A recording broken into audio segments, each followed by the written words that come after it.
VACAYJTV. Attention! Soldiers, I am Captain Charity Adams. Welcome to the Women's Army Corps.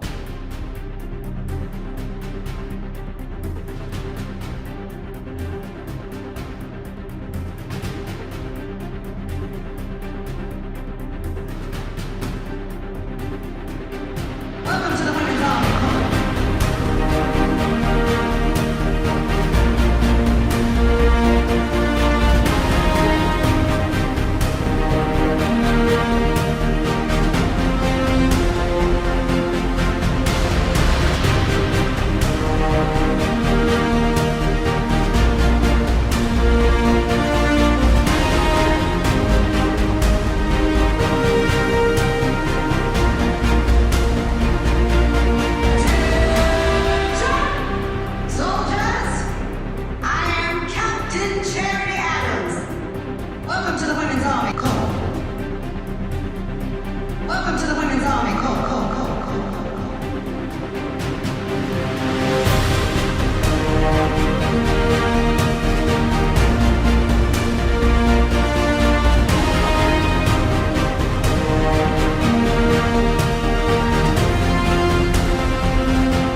Welcome to the Women's Army Corps.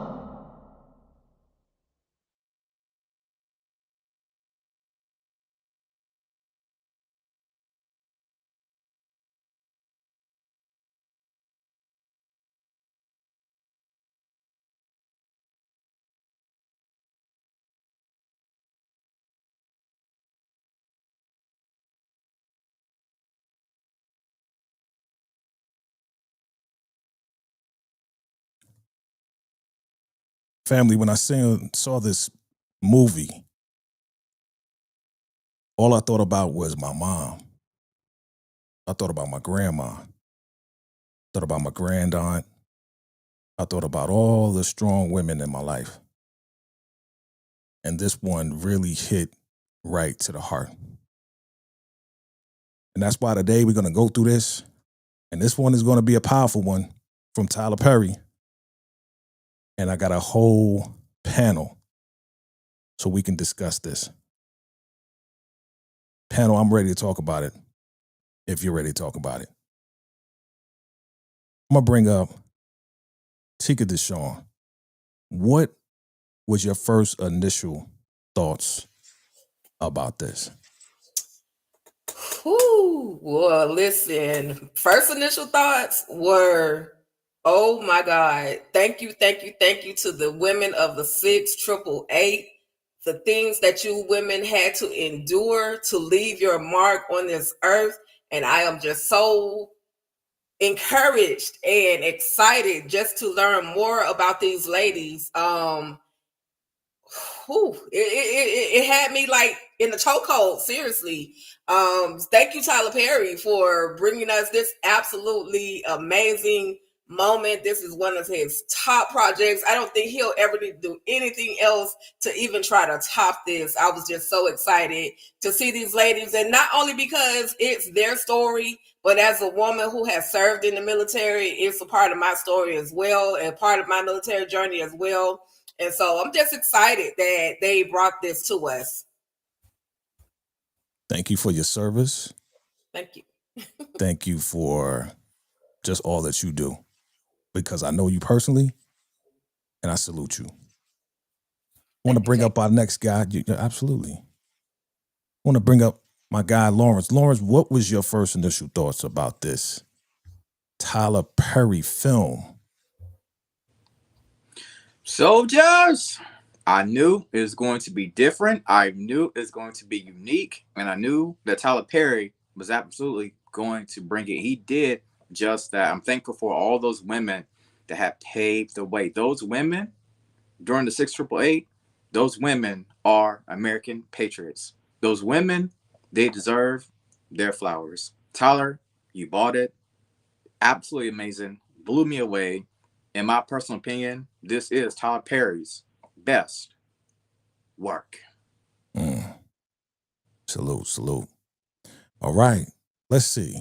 I want to go in the middle of the country and see what the Midwest has to say. Monique 69 Ways. What are your thoughts about this film? I enjoy this film. Shout out to the 6888. I really enjoyed this film. I was like, 2 hours. I'm like, okay. And this is like history. So it's like I learned some more every day. So I learned more about these ladies who serve. So shout out to Tyler. He did his big one on this one. I thoroughly enjoyed it through and through. And there was some moments that had me really, for them. But you know how that goes.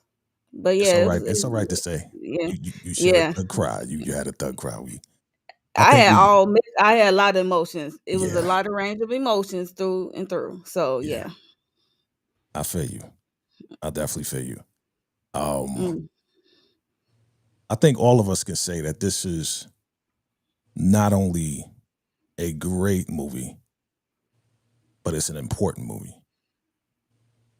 Emphasis on the importance, because once again, another hidden piece of history, because I've never, in the 51st cycle around this earth, I've never heard of the 6888. Never heard of them. And not to say that I'm a historian, but I've studied Black history. I've studied our history, So thank you, Tyler. Thank you, Kerry Washington. Thank you to everybody. And we're going to get into this. We're going to get into this live discussion. We welcome everybody. Welcome everybody for watching us live. Absolutely.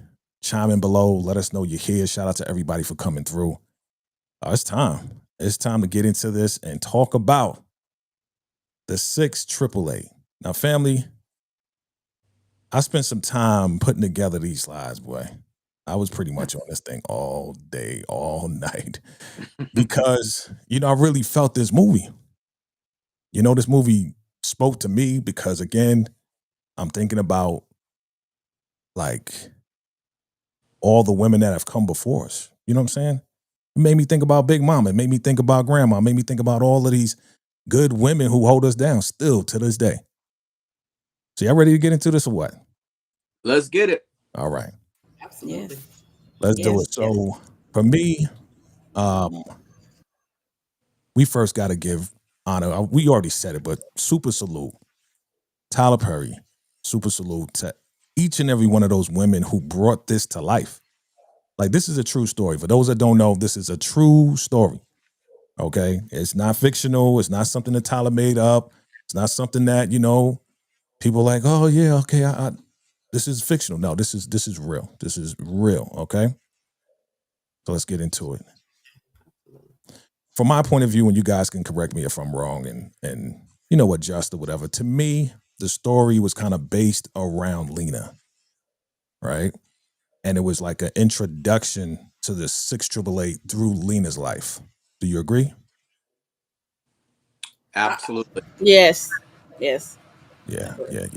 I would definitely say it was about Lena's life. However, and through the 6888, we get to meet the amazing Major Charity Adams. Yes. And I just want to say, as an Army veteran, they taught us history in the Army. However, this was not a part of our history. So again, I'm just humbled that they left this out, even though we know that there's a postal command.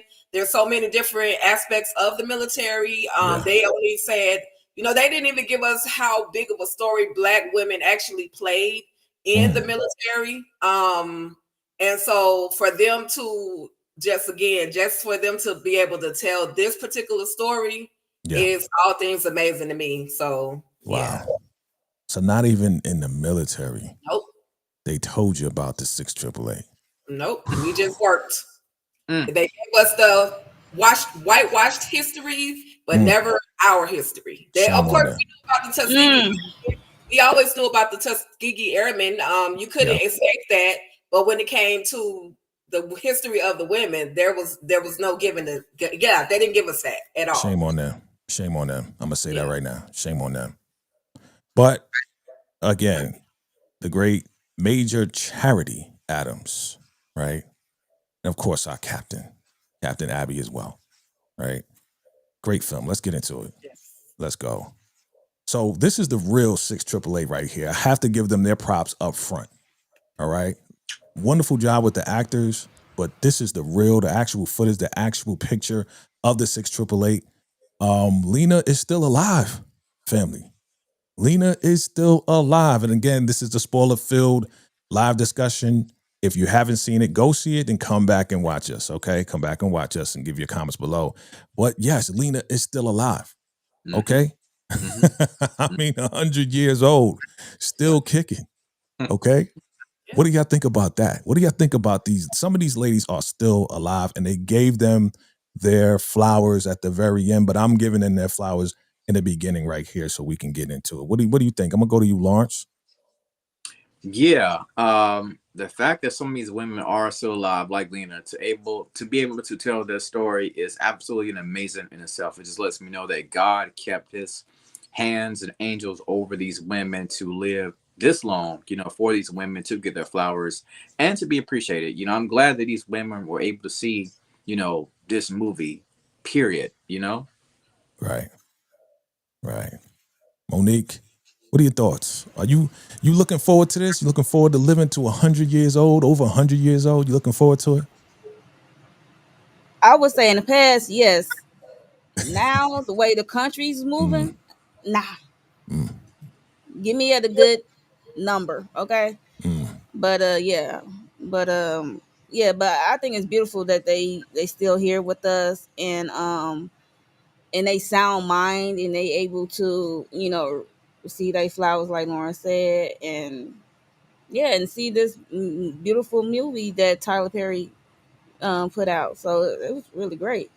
Yeah. To hear from the people who was actually there, versus trying to put stuff together from here and there and trying to piece it together like a puzzle. But yeah, it's beautiful. Tika, would you say that this story, being that it is a real story, is probably one of the most accurate stories because she is alive and, again, coherent? Yeah, absolutely accurate. Tyler Perry even said that 90% of this movie was based off of what actually happened. So, they have to give that little small 10% just for TV. However, the fact about Lena and the guy that she met while she went in, all of that stuff is very, very much accurate. So I'm loving it. And listen, if God give me 100 years, I'm taking it. Heavenly Father, give me 100, please, sir. I'll take it. Whatever. Listen, this stuff that's going on right now, we've lived through much worse. Yes. And at the end of the day, we can get through this new situation as well. So yes, give me 100 years. This show, this movie is very accurate. Again, kudos to the ladies that are still around to be able to tell their stories. Yeah. You just imagine if the young children would actually sit and listen to their grandparents, how much history they would be able to hear versus just everything on this whole internet situation. Listen to older people. They have so many stories to tell. I'm empowered. That was the word I was looking for. Yes. I am empowered to be a better me because of this film. No lies told. I love it. Oh, beautiful. I love it. And that's what I think Tyler was aiming for. I think Kerry Washington was aiming for. I think all the women were aiming for that. I was saying this a little bit earlier that this is an important film, especially for what has just happened. When I say what just happened, I'm talking about the election.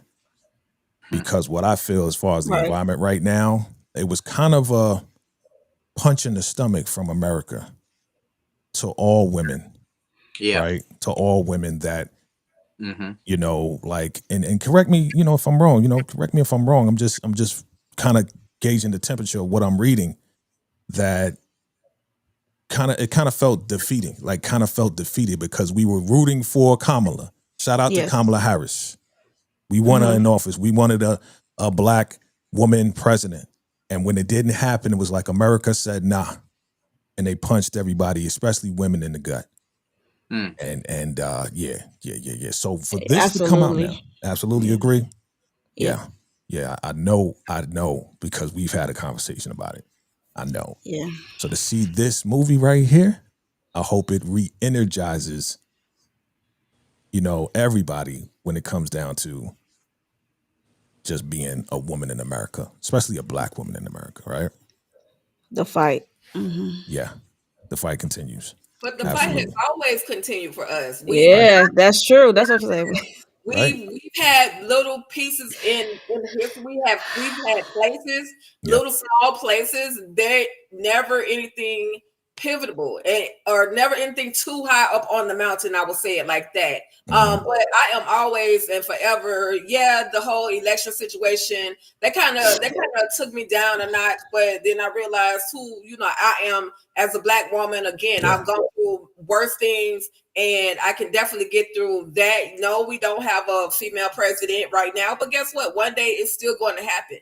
And that's what got me through this entire election process. It may not be this year, next year, whatever the case may be. One day it's going to happen. So I just have to remain optimistic in that whole situation. That's it. Stay positive. And you got to remember, see it happen. we still do have a black woman vice president. Yes. So let's remember that. Let's not forget that. Okay. Oh yes. That's cemented. I mean, absolutely. That is still a part of history in itself, like you said, Jay. The first black female president. So even though she didn't win the presidency, like we all hope, like we all wanted, we still have her as a history maker, right? As a pioneer, you know, as a change agent. So, right. That's right. One other thing, though, keep in mind, even if it was only for about 40 to 80 minutes, when President Joe Biden had to go and have some kind of procedure done or examination done, and he couldn't be president for those 40 minutes, Kamala was the president. That's right. And people just didn't really realize it. You know what I mean? So, hey, I get it. I find humor in little things. You know what I mean? So, but again, that's a part of history that they're probably gonna sweep under the rug. Be like, yes, she was president for a certain period of time. Nah, don't worry about that. Sweep that under the rug with the 688. You know, man, it's crazy. So let's get started with the film. Let's talk about the setup, and then we're gonna go and we're going to expand as far as the discussion. So I want to talk about the setup of the film first, and then we'll lock in with everything else as far as the highlights. All right. It starts off with this quote right here from Mary McLeod Bethune. Fun fact. Here's a fun fact, guys. I went to elementary school in New York City, and the name of the school was PS 92, the Mary McLeod Bethune School. So you think I know a little bit about Mary McLeod Bethune? Absolutely. Absolutely. Oh, yeah. Shout out to her. Shout out to her. I saw her face all over the walls walking through. I'm like, who's that? That's Mary McLeod Bethune. Oh, okay. And we'll talk about what Johnny May said, right? We'll get into that. So, very important quote here. We are anxious for you to know that we want to be and insist upon being considered a part of our American democracy, not something apart from it. Mary McLeod Bethune. What does this mean to you? I'm gonna start with you, Tika. What does this mean to you? Like coming from Mary McLeod Bethune back then, what do you think? What are you thinking? Well, being from Florida, having to have visited Bethune-Cookman College, on the campus, there is her home where it's literally the same way it was when she passed away. They left it that exact that way. And when it's like when you walk into her home, you can actually feel, you get kind of goosebumps. It's like you feel her presence in some shape, form, or fashion. And I'm just honored to know that she was a part of making another form of history. She was a history maker herself, but then to take it up a whole other notch and let the military know, hey, we need something different. These ladies can handle this. We're definitely not going to be counted as something apart from democracy. We've done, and I feel that we as women, as human beings, African American, Black, whatever you want to call us, we've done so much to make pivotal moments, historic moments, and they want to leave us out. But it's up to us in actuality to basically make them see us. And I just, her statements are always powerful. Yeah, it's just always going to be a powerful statement. Anything from Mary McLeod Bethune, listen, y'all just go. I'm not plugging Bethune-Cookman College, but if you're ever in Daytona Beach, Florida, just go to Bethune-Cookman College, ask to do the tour of her home, and like I said, her shoes are the same way that they were when she passed away. Her bed was made up, but her home is exactly how it was when she passed away. So amazing. Wow. Yeah, okay. I'm about to check that out. Anybody else? Oh yeah. Anybody else want to add to this, or we can move on? For me, when I see this quote on the screen, just lets me know that every fight continues, every vote must count, and we have been through much worse. And as the world continues on, we will continue to get better as a race of people. The fight is not over. We still going to pursue like we always done before. Absolutely. Oh, for sure. All right. Monique concurs. All right. Let us move on. All right, let's get to the 688. We start off this film right away. As Tyler Perry does it, he gets us right in the thick of it, right? So we are starting off, where are we? We are at San Pietro, Italy. See, I was going to say San Pietro, but it's Pietro because it's Italian. I speak a tiny bit of Italian, maybe. Yes. Kind of. Yes. I don't know. But here we are. We are December 1943. This is World War II. Okay. Question for you. Here's a history question for you. What date did World War II start? Siri, what date did World War II? No, I don't even. Come on, right. Siri, help us out. All right, I'll give it to you. No, we don't need to do that. You talk about the young folks, right? Looking on the internet now. I'm 50, man. I know. September 1st, 1939 is when World War II started. Okay. And it ended on September 5th, 1949. Okay. All right. So we're in the thick of it. We see this soldier. We see this white soldier here. Again, that's what it says in the cast, white soldier. So that's what it is. And he is in the trenches with the rest of the guys here, and they are ready to go after the enemy. It's like, all right, let's go. And as soon as this one guy goes up there, he gets popped and he's on the ground. This white soldier's like, oh my God. You can see it on his face. He looks terrified, but he's still going to be brave. He's still going to go out there. September 1939 to 45, sorry, 1945. All right. What did you think about this opening scene here? I mean, again, Tyler puts us in the thick of it every single time he opens up. Do you think that he really captured the moment of World War II in this particular moment? I'm going to go to you, Lawrence, first.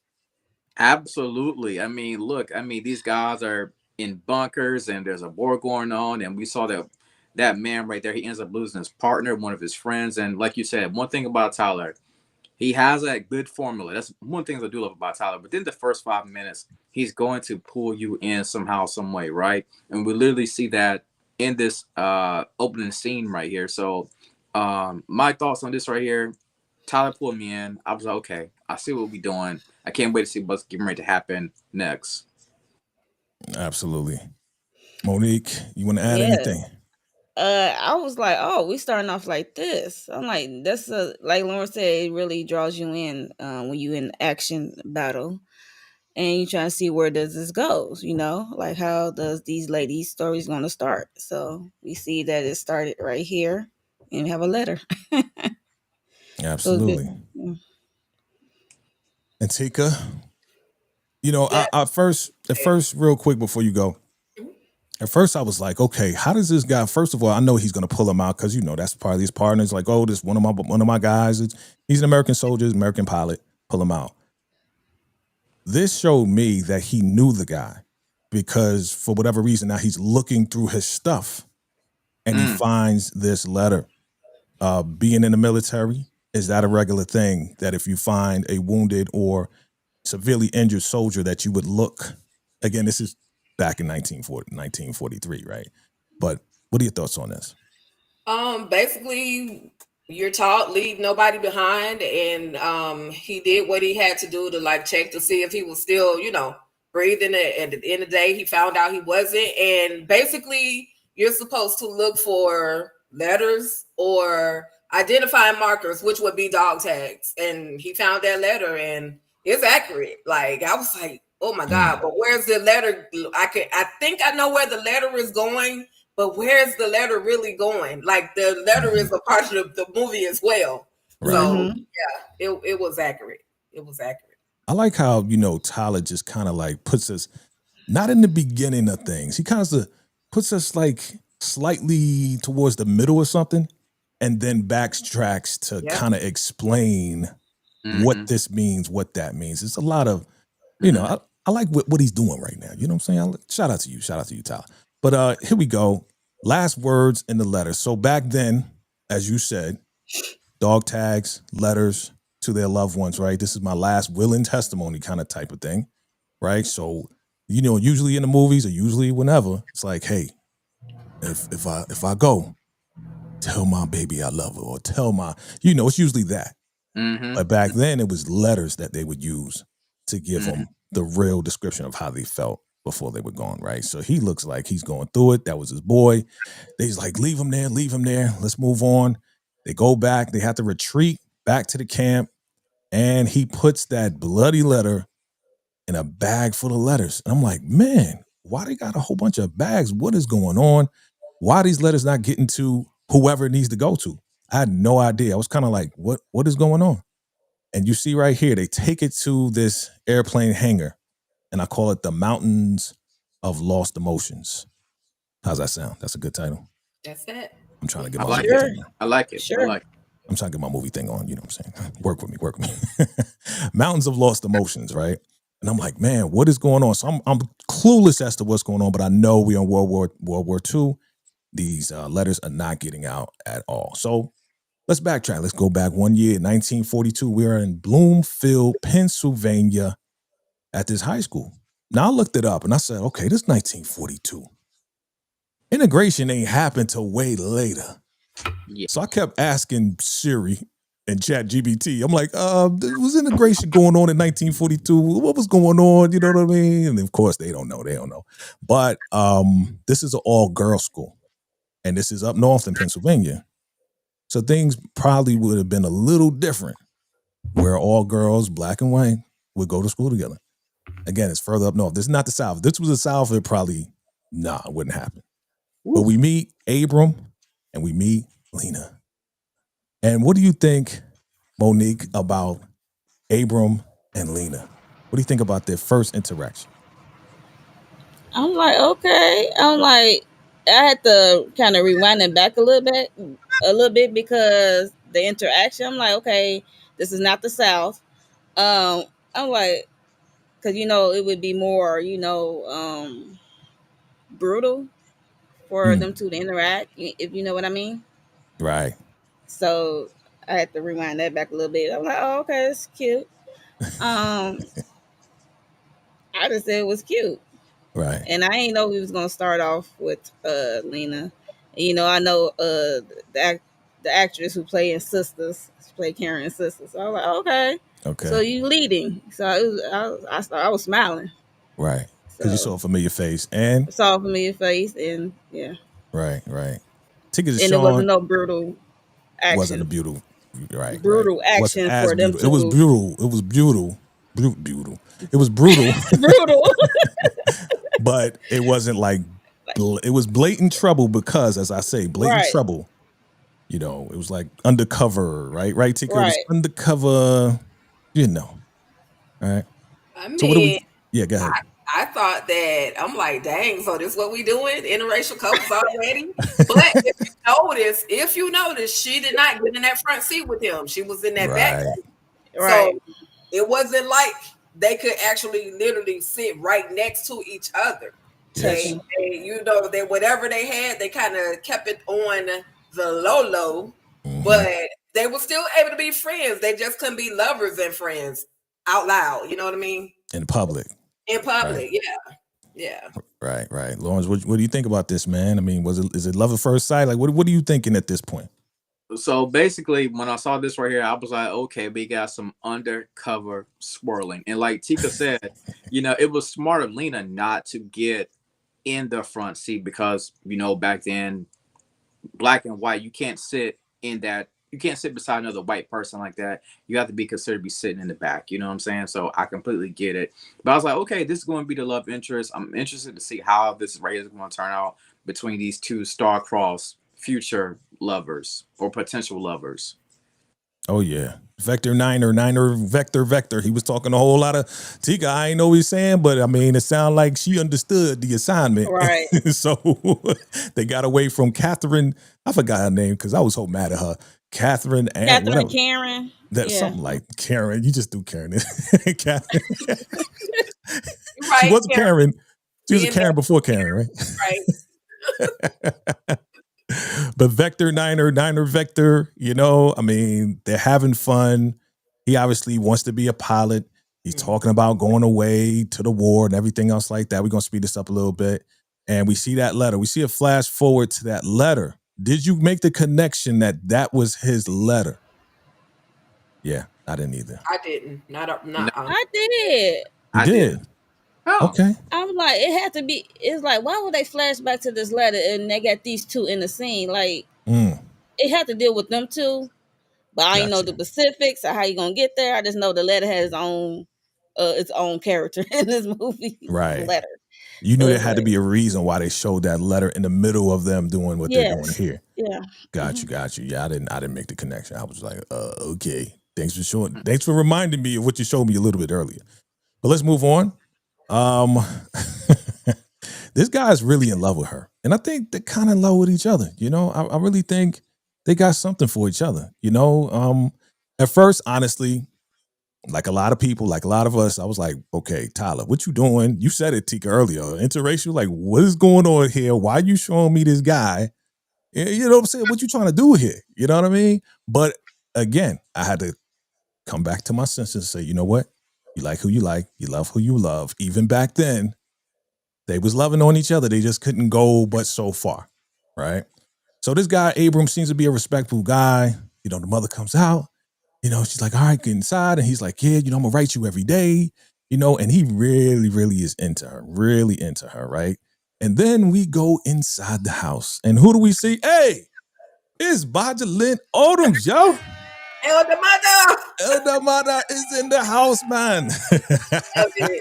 Love it. Man, shout out to Elder Mother. Shout out to Baja Lynn Odoms. For real, I was happy to see her face. I was happy to see her, with her facial expressions. And she had what?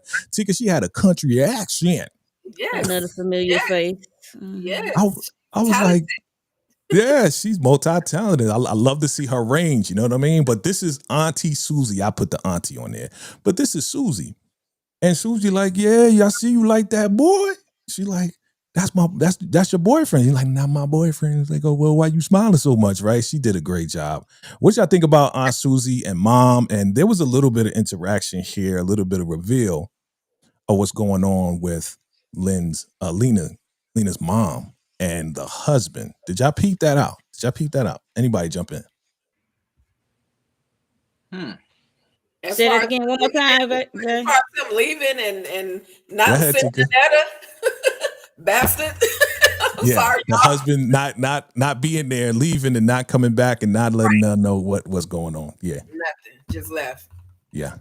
Wow. Yeah. Yeah, I was just like, what's going on here? What are you writing, Tyler? Why are you writing? Why are you writing this? He got to fit some type of drama in there somehow, right? Yeah, because the mom was about to be judgmental Yes. about Lena. She was about to cast judgment on who she was liking, loving, having a little crush on, or whatever the case may be. And so Auntie Susie, we're going to call her Auntie Susie, broke it down. It was like, look, don't forget about your situation. Don't forget what happened with your husband. Let her be happy. It's while it's acceptable, for the most part, allow her to be happy. Dang, Auntie Susie, you just giving it to her, huh? You just don't be judging, because she was like, I'd rather her be with a black boy instead of. Yeah. So that's what it was. That's what it was. She was like, may I remind you, ma'am? And they were talking about also getting her money to go, to go to the university. They want her to go to college, right. But they're trying to figure out how to make that happen. So I thought that was very, very important to talk about. All right, let's set this up. Let's go. The promised ring. All right, we go to this party. Susie is hosting it or catering it or whatever. They're out there serving the people. They're talking about him going to war. This is a celebration, like a going away party for Abram to go to war. Okay. And again, she puts him in the friend zone.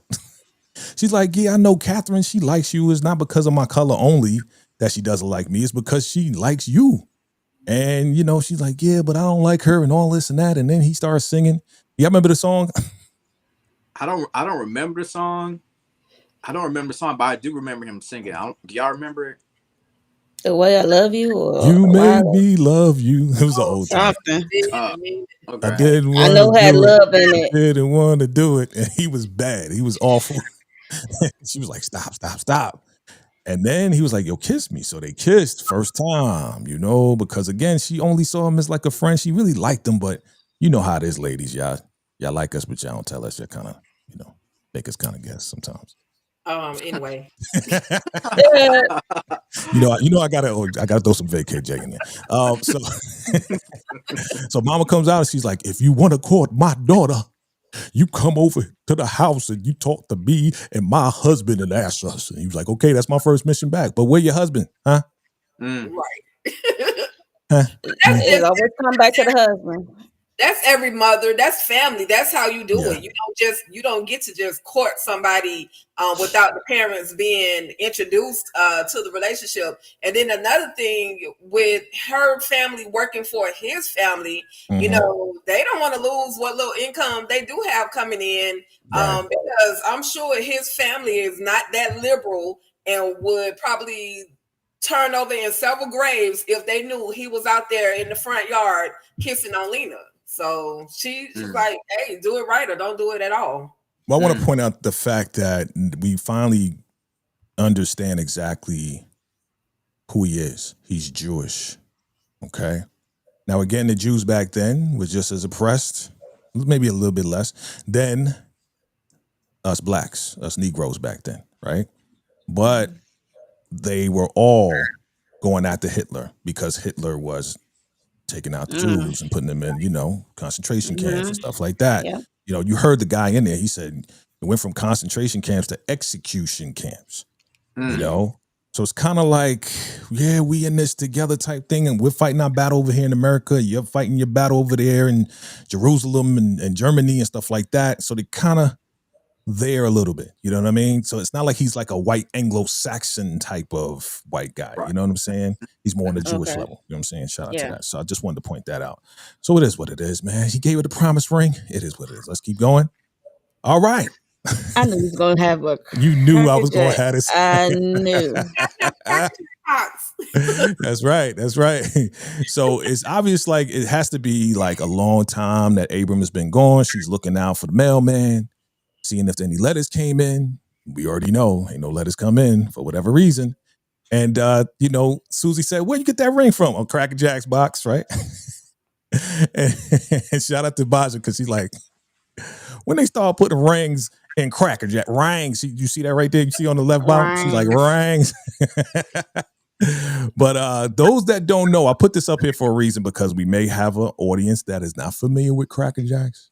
I used to love Cracker Jacks. Man, I was just about to say that. I used to eat them all the time as a kid. Oh my God. And when you come up, you think this is new.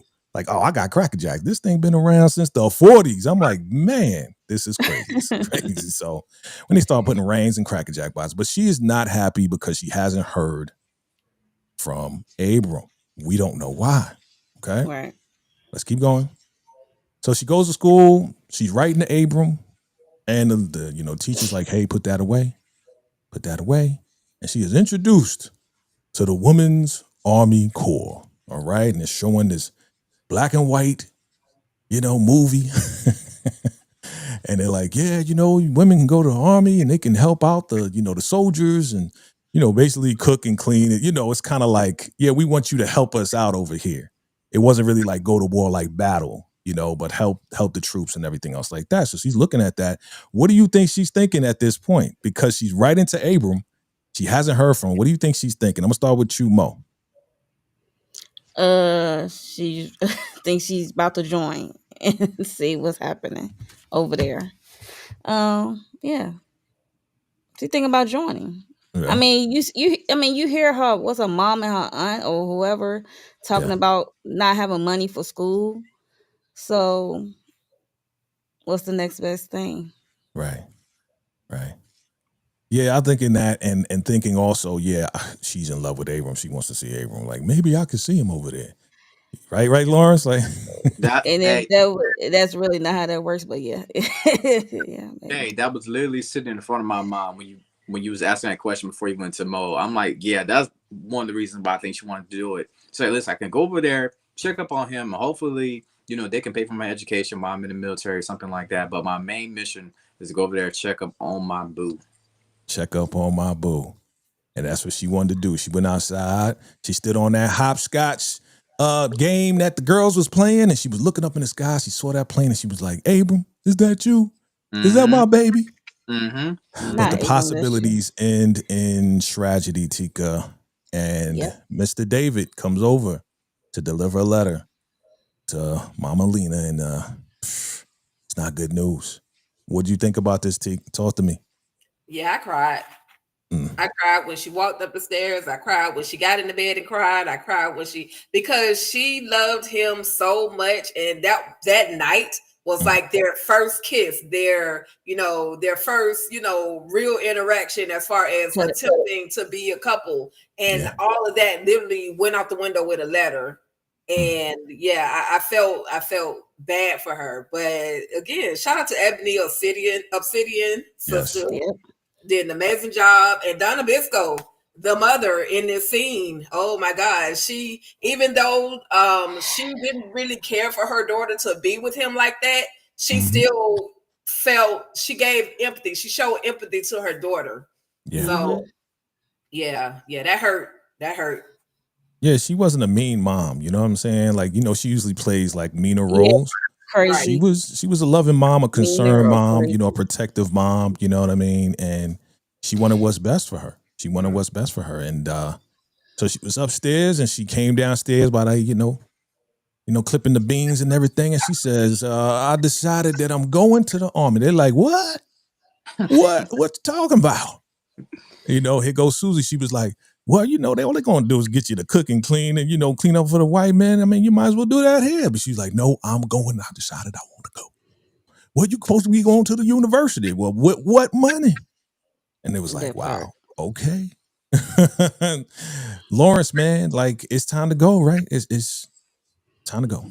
Yeah, I mean, here in the South, we call that shelling peas. You know what I'm saying? And she was like, listen, I had to change of direction. I saw what happened to my man Abram, and this whole college thing. Forget that. I'm about to go into the Corps.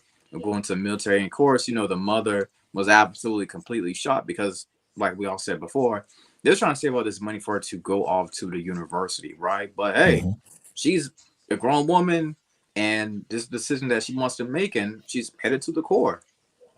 Yeah. So let's go. Let's do it. Before we do it, though, Mama's sending Lena off with some food. Like, I had to laugh at this because this just reminded me, of course, of my mama, my grandmama, all my church mamas. When I went away to college, man, they made sure I had the care package, boy. Always. But it's funny. What the funny thing that was said though was like, She only is allowed to take one bag. You giving her another bag, you gonna make her clothes smell like pork and beans. You know, mamas always want to make sure we fed. So I really appreciated this moment. But, you know, Lena's mom was crying. And Susie was like, are you crying? They ain't even going to send her to Europe. Don't even worry about it. You know what I mean? She going to be here. Don't worry about none of that She's stuff. going to right? Georgia. That's right. She going to Georgia, right? Okay. So let's go. Here we go, family. It's time. It's time to be introduced to Lena's crew, the new crew. Who is it? We got Bernice Baker on top, boy. Bernice Baker from New York. I had to put that out. You know what I'm saying? New York, salute. You know what I'm saying? And then we got Johnny May.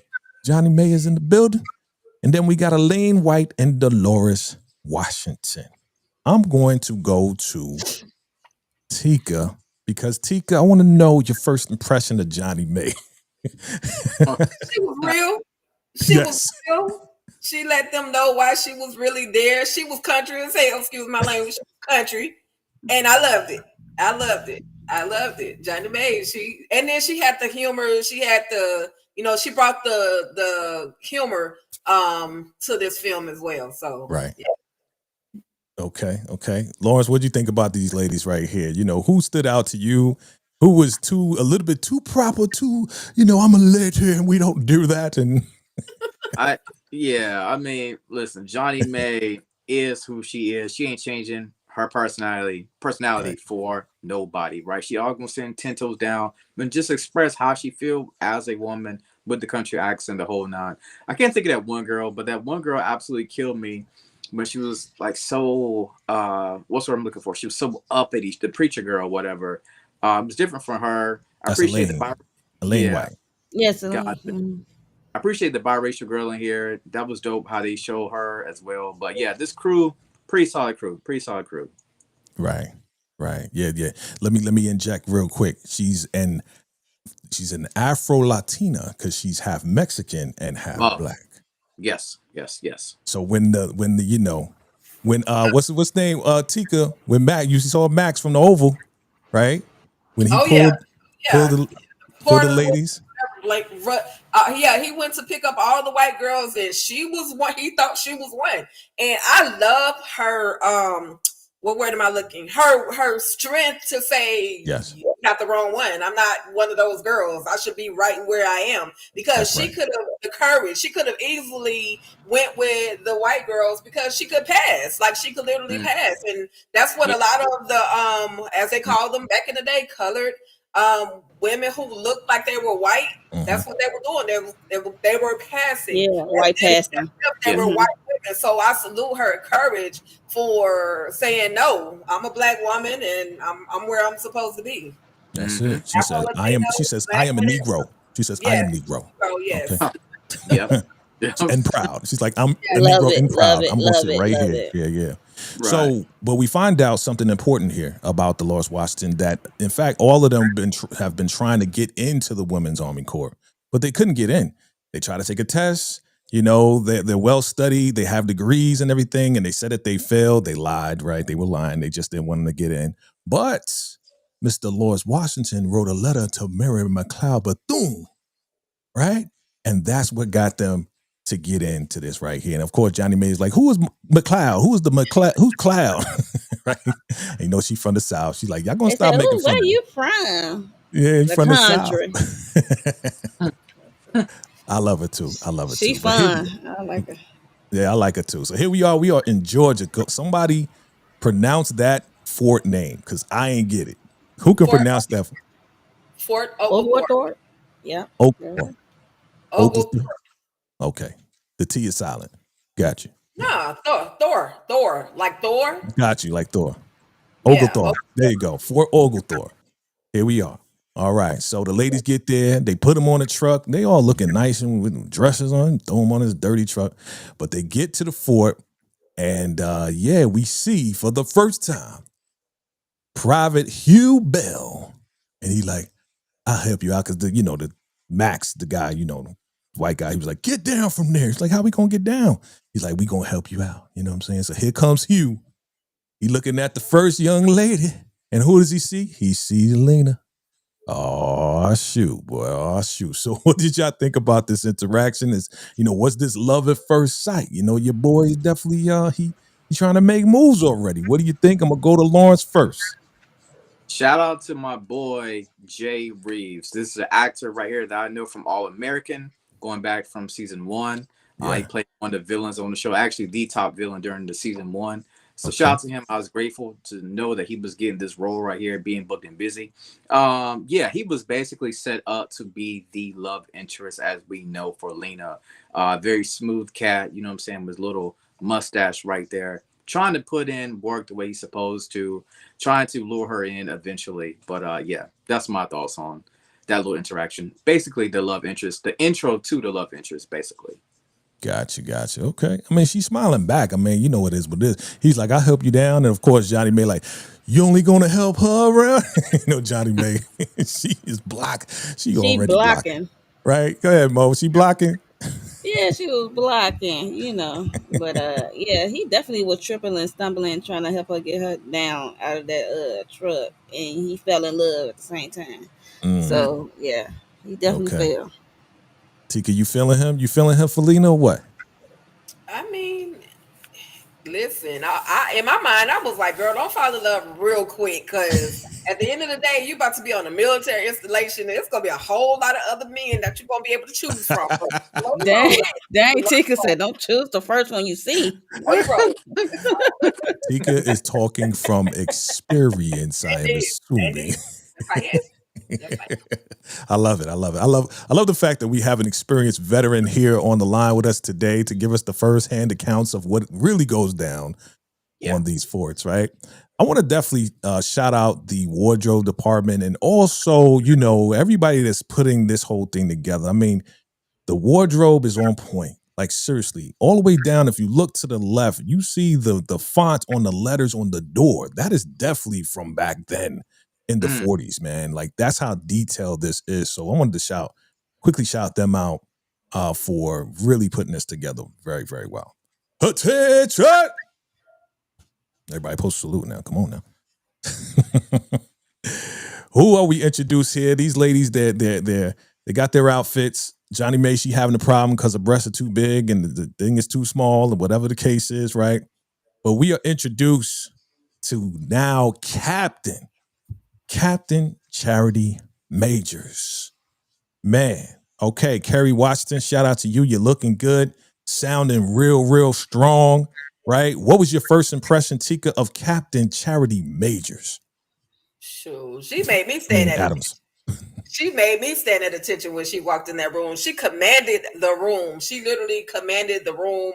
But I love that she let the ladies know we're in this thing together. That uniform was supposed to be made for a white woman to fit. However, we know we got curves and we're going to work on it. I know there's a seamstress in this building somewhere that can help one of y'all with this uniform.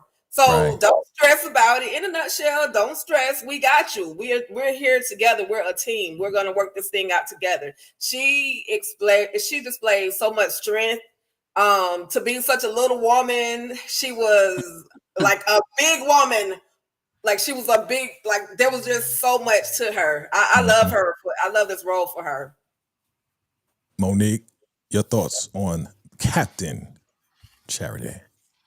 Well, I just know Carrie. She definitely carried this character. She, even when it came to her monologue scenes, it was just you feel her. You know what I'm saying? Like this person is coming through. Like I believe her. So hey, yeah, I won't mind. Being under her leadership. That's all I can say about that. Mm.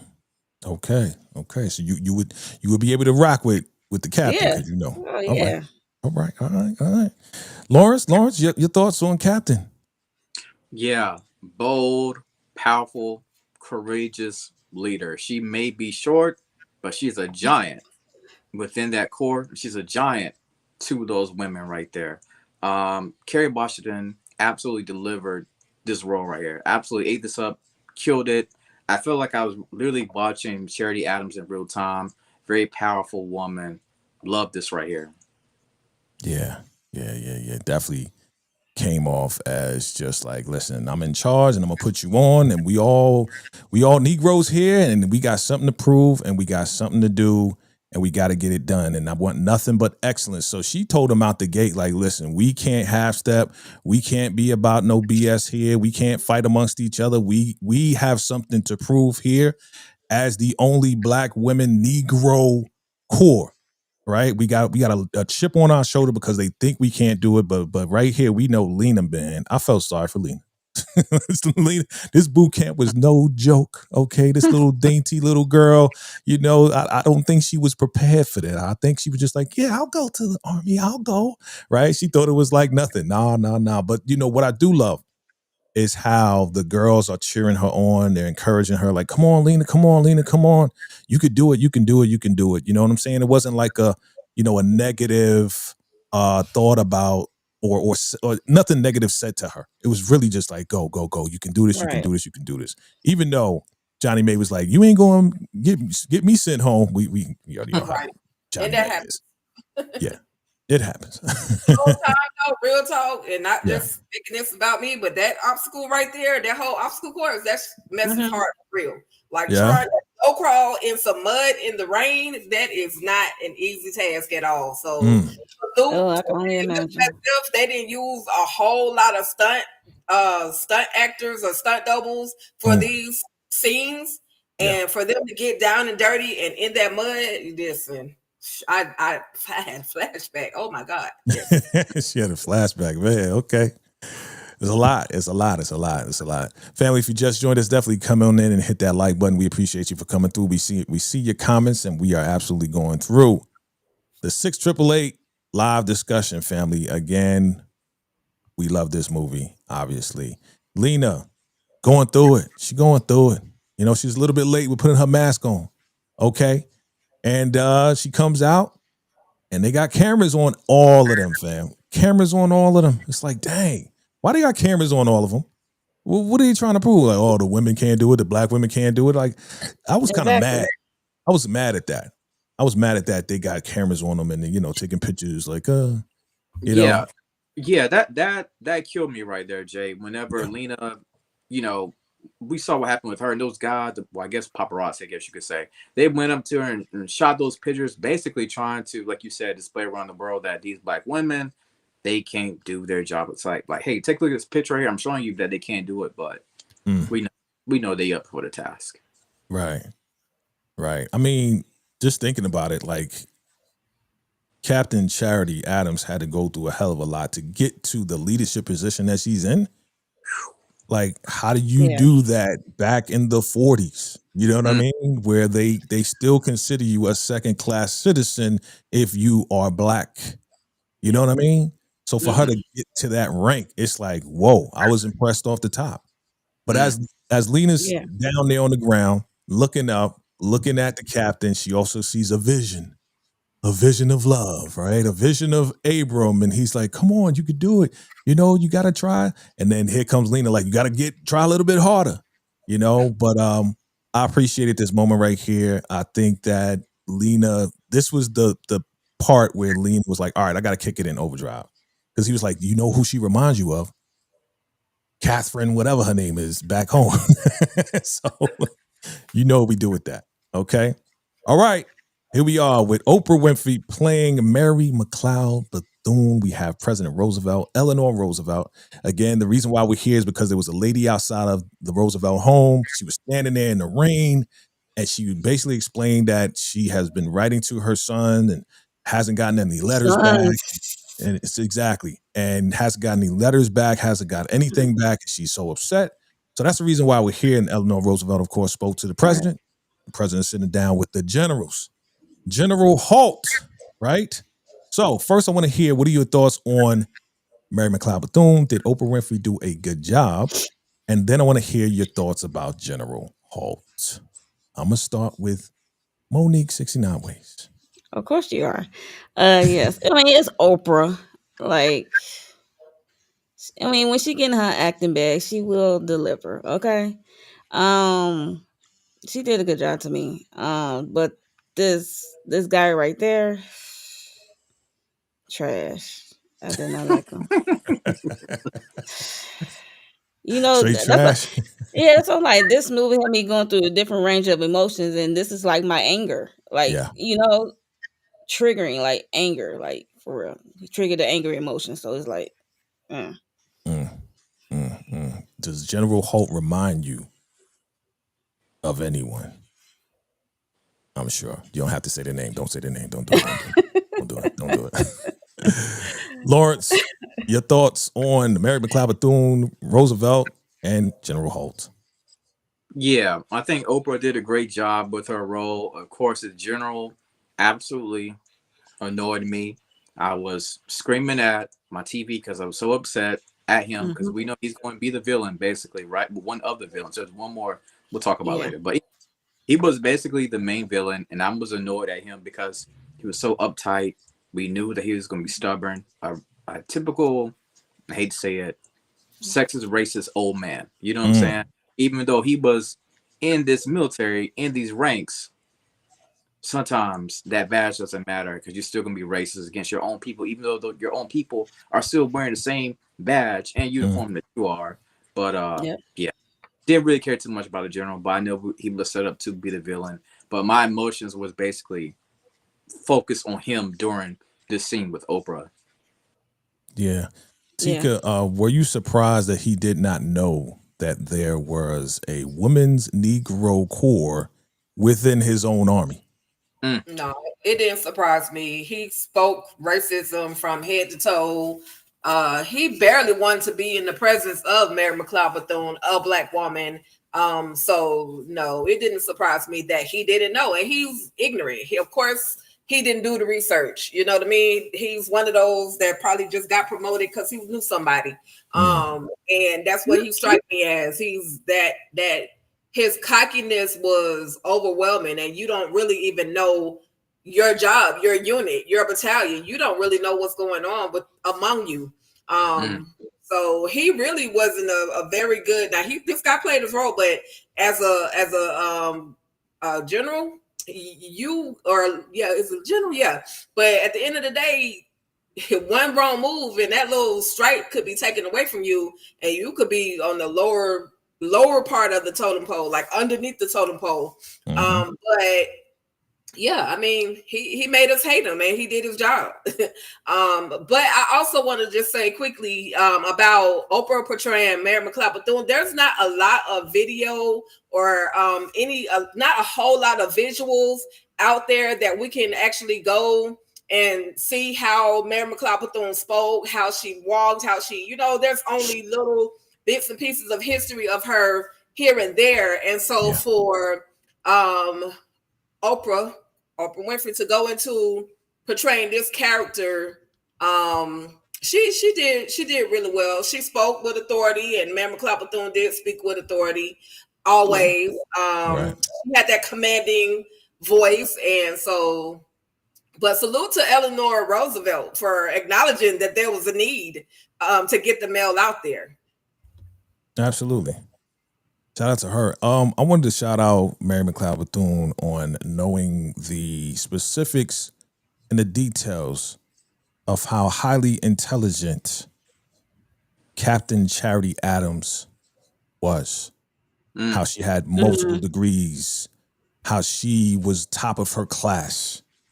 Like, this guy is the general, and she is in his army, and he doesn't even know that, right? So, there was no turning back at this point. Of course, Roosevelt, they said that he was more of a sympathetic to the Negroes back then, just like Eleanor Roosevelt bringing in Mary McLeod Bethune. So, yeah. I like the fact that Mary McLeod Bethune just kind of was like, here, let me point this in your face, something that you didn't know, like. She's highly intelligent and highly capable, and her core is highly capable as well. Okay. All right. So here we are. It's time. It's time for us to go on mission. It's time. All right. We got the word. President Roosevelt, Eleanor, all right, Mary McLeod Bethune. They said, all right, this is it. Because we know that Captain Charity Adams has been trying and wanting to prove herself to the generals and all of them for them to go on a mission. That's all she wanted to do. They've been training, and they would never let them go on a mission. Now it's time for a mission. All right, it's time. Look at Mary McLeod doing it at top corner. She cutting the eyes at that man, General Holt, right? So, I skipped over the part that they were in the movie theater. We know that these, racist guys came up in there trying to get them to get out of the seats, right? Captain Charity said, you know what, you're going to salute me. And the guy said, that'll never happen, right? We find out what happens in the end. We'll circle the block on that. But we finally got a mission, right? She went in to complain about these guys, but it's like, you know what? Put that to rest. It's time to go on mission. And now they're going to go to where are they going? They're going to Italy? Where are they going? Is it Scotland? Oh. Was it Italy? Well, they have to go No, it overseas. was Germany? No, it Germany. wasn't Germany. I know. they had to go Overseas. Yeah. All right, Yeah. let's just say they had to go overseas. So they got their assignment, right? And we know that Captain Charity and, her partner was flown overseas, right? And he gave her a letter and said, don't open this until you're over the water. And they find out that they are there to deliver mail to the soldiers and sort out this mail. And they have no idea. They're like, man, this is it. This is the mission. Charity was kind of disappointed at that because she was like, we've been training to go to war. We've been training to do all this and that. And you're going to have me do mail? So she was kind of disappointed at that. And then they got down there. She saw General Holt. He has some kind of, racist words about it. He says, yeah, my entire, battalion is on their way. They're going to be, guarded and escorted. It's like, they're not escorted. They're going to be on this boat. There's, barely any beds on the boat. And they was like, what? Right? So these ladies were sent on this boat. It was rocking back and forth, seas, everything going crazy. They're throwing up and all of this and that. Man, they went through it.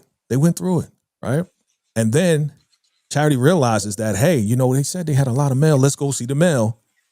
So they go, and these guys are like, oh, attention, yeah, you know what I'm saying? Salute, like, open up the hangar, and there's mountains and mountains of bags of mail. It's like, how many, hangars is it? It's like all of them. All of them have just nothing but mail in them. I'm like, wow. 17 million pieces of letters. Crazy. So the ladies get there. And they are so strong. They are so on point. They go down there. They line up, right? They are ready. Right? And I was impressed. I was impressed at the fact that with all of that rocking back and forth and barely making it over the seas in this crazy boat, that they're out there ready to go. All right. What was your first impression of all of this right here on this slide? I'm going to start with you, Tika.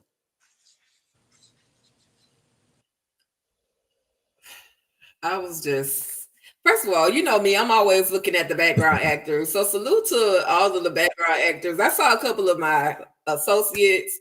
And so all this freaking mail, that looked like a pile of rocks for them to have to go through each and every bag was overwhelming to me. My anxiety went on a 12. It went up to a 12. I'm like, are they gonna really be able to, to be successful with this? But I love that at the time, Captain Charity Adams was a great motivator. She led by example. She showed them what needed to be done, and I was just like, okay, let's go, sis. Let's go. Again, empowering that moment, because the bag set me stressed. I know. Real. Lawrence, your thoughts on this whole transition and them getting there? Yeah, can I just say this right here? When they got that assignment, I knew it was going to be a stacked deck against these women. It was almost like a suicide type mission. I'm going to tell you why. For one, we know these women, they was living in terrible conditions. There was no beds, no heat, stuff like that right there. And they did not believe in these women.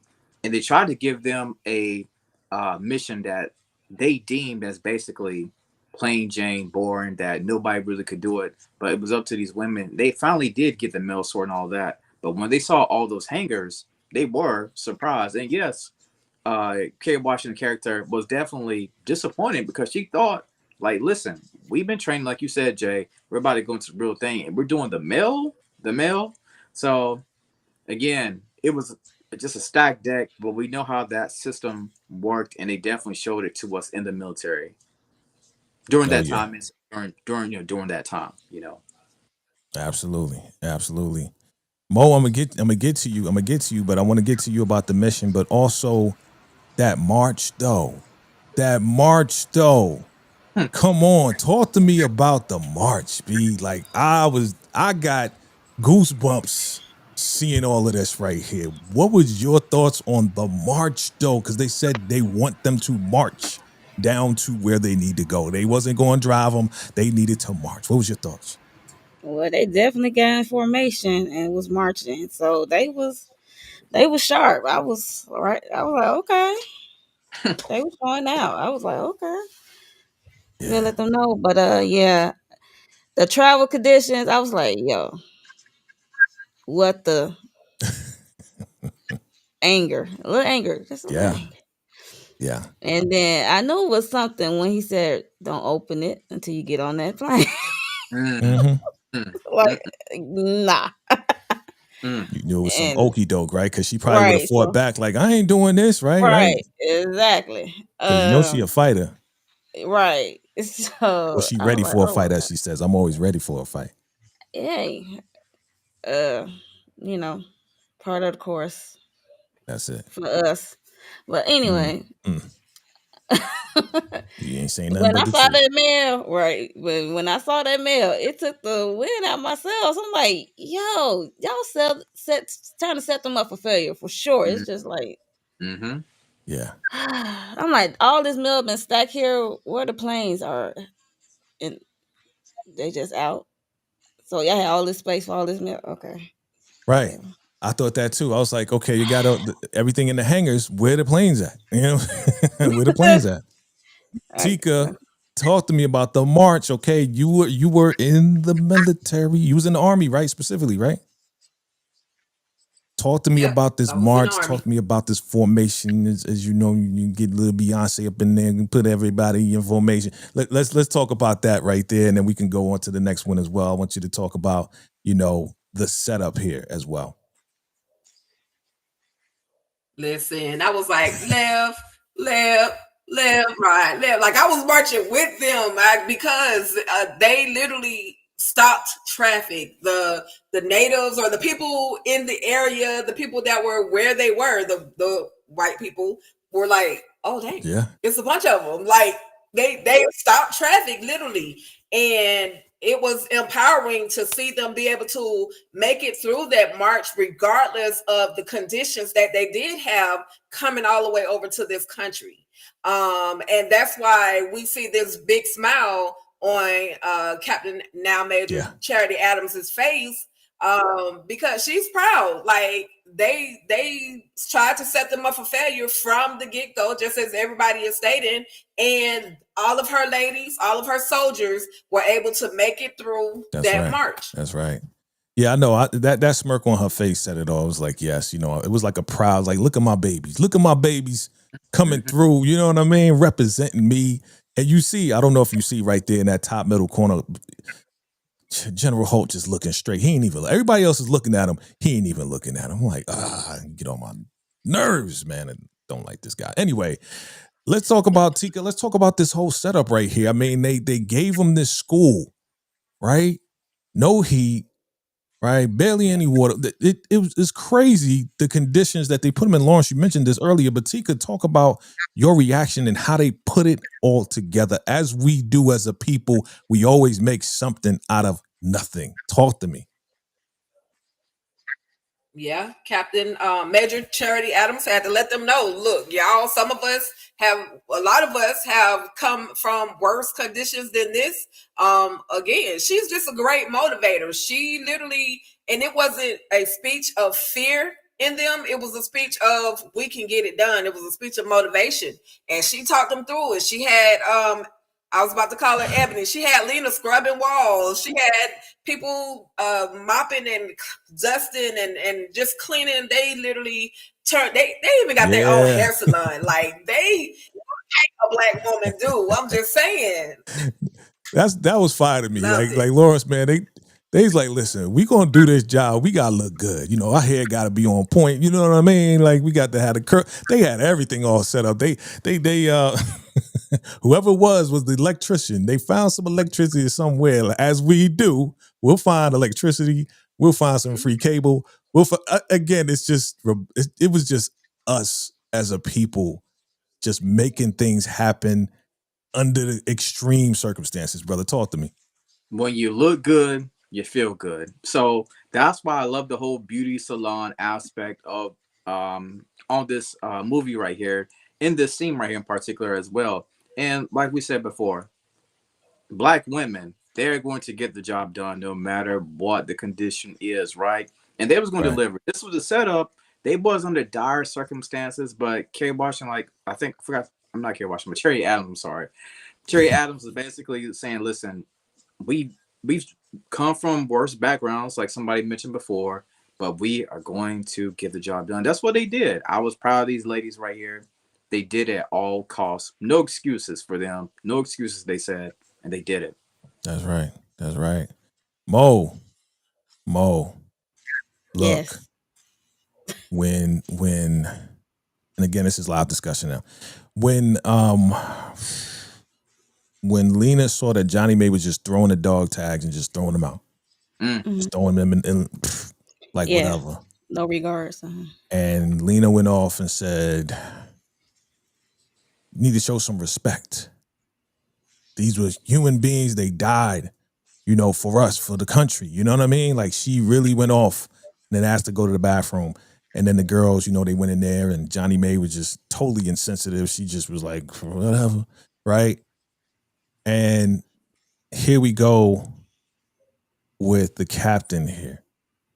I thought this moment was special. Talk to me about your reaction to this moment right here. At first, the girls said they had to go to the washroom as well. That's right. The crew. And then, of course, Johnny eventually came along, and she had her foot in her mouth when she realized that Adam, even though she'd been saying in her dreams or whatever, and she just said he's no longer here with us, and she had to eat that. Johnny had to eat that, and then I was hoping eventually the captain would come in because the captain saw she was going through, or she has like empathy of she knows something, like she lost someone. So eventually the captain came through, and it does, when you was in the training montage at the beginning, it did seem like the captain did not like her, but in true life fashion, that used to be the ones that you be close with in real life. You've been riding me, but no, they really, fond of you. And they, trying to make you, be a top 100, A plus, Got you. I forget the words. I got you. But yeah, so it was just a touching moment for sure. Touching moment. For the captain, to see the captain towards her for his attitude. Tika, did you see this coming from Charity Adams? Because as you mentioned, Monique, she thought she didn't like her. She thought the captain didn't like her because she was embarrassing the unit or whatever the case is. But really, it was Johnny May that said, "Yeah, the captain don't like you." She kind of planted that in Lena's head when they were sitting down. You know what I'm saying? It was never said. And the way that the captain was acting towards her, like, "Yeah, you are embarrassing us. Like, come on, like, keep it going." But this moment right here, what did it mean to you, Tika? Like, how did it impact you as far as your perception of the captain now? Well, I didn't expect the captain to I didn't expect Major Adams to walk in there and kind of show empathy to her. I didn't expect her. I thought she was gonna go in there and yell at her, "Get back on the floor, soldiers don't cry," you know what I mean? But it showed, even because in the earlier scene, the girls were talking about why they were there. We got Johnny May saying, "I'm there for the men," and you have some that were saying, I'm coming to fight Hitler," and that's what that was Lena's excuse. "I'm here to fight Hitler," you know what I mean? And then when they really find out the truth, Major goes in and is like, "Now I understand. You're here basically because you lost someone, and you wanna find them, or you wanna, be able to bury them, or whatever the case may be." but it gave a more human side to Right. Major Adams. It didn't just make her look, she's tough, but she has a human side, in other words. Yeah, that's the part that So I yeah. love the most. As you said, my man is upside down again. Lawrence, you're upside down, brother. Lawrence. You're upside down again.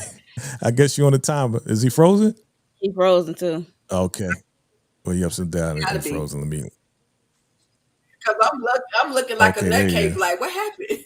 Brother, Apologies. And shout out to Marcus Vaughn, who was also in the military. Salute to you. Salute, my Thank brother. you for your service. Salute, my brother. I didn't know you was in the military, sir. All right. Salute to you. My guy, Lawrence, you may have to go out and come back in, brother, because you are upside down. I guess it's on a timer. But it's all good. If you can hear me, I'm going to pull you out real quick. There you go. Okay. Yeah. So when he comes back in, then I'll see it. So anyway, yeah, man, it definitely did surprise me that she was this compassionate.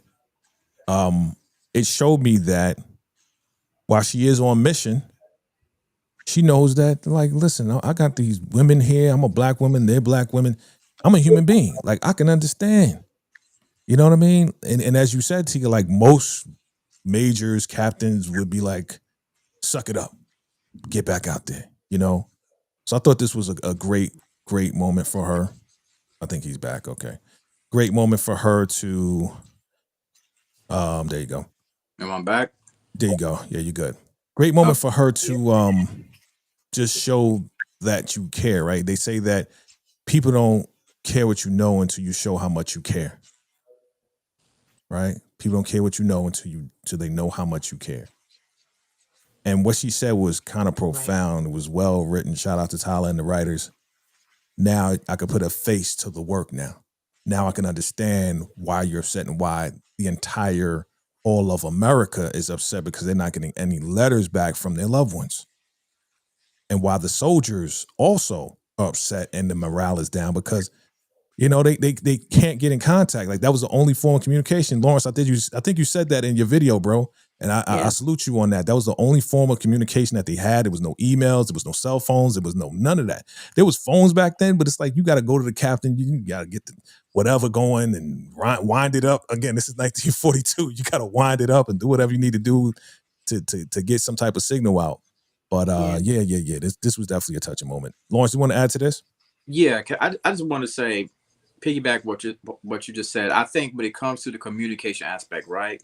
You know, writing those letters was a way for you to keep your spirits up while being in board. So that lets me know as a soldier back home, oh, okay, my son Ryan, he's doing good. He's crawling. My daughter, she's off to school now. That gave me, if I was a soldier, that would give me hope.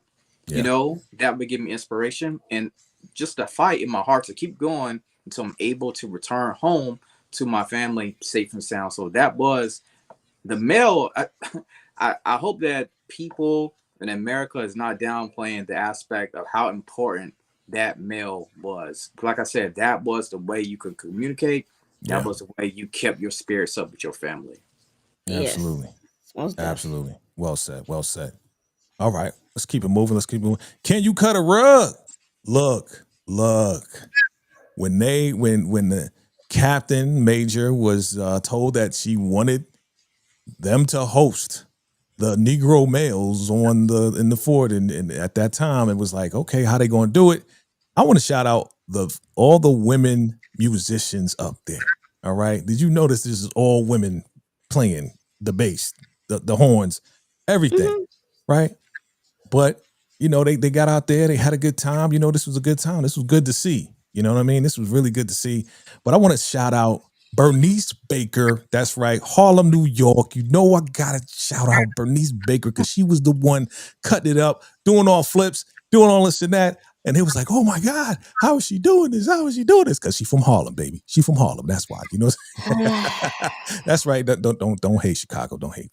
I just we heard you with your okay. Anyway, what did y'all think about this right here? Was this a good time for you? Because I really enjoyed this sequence and these scenes right here. I'm gonna start with you, Tigger.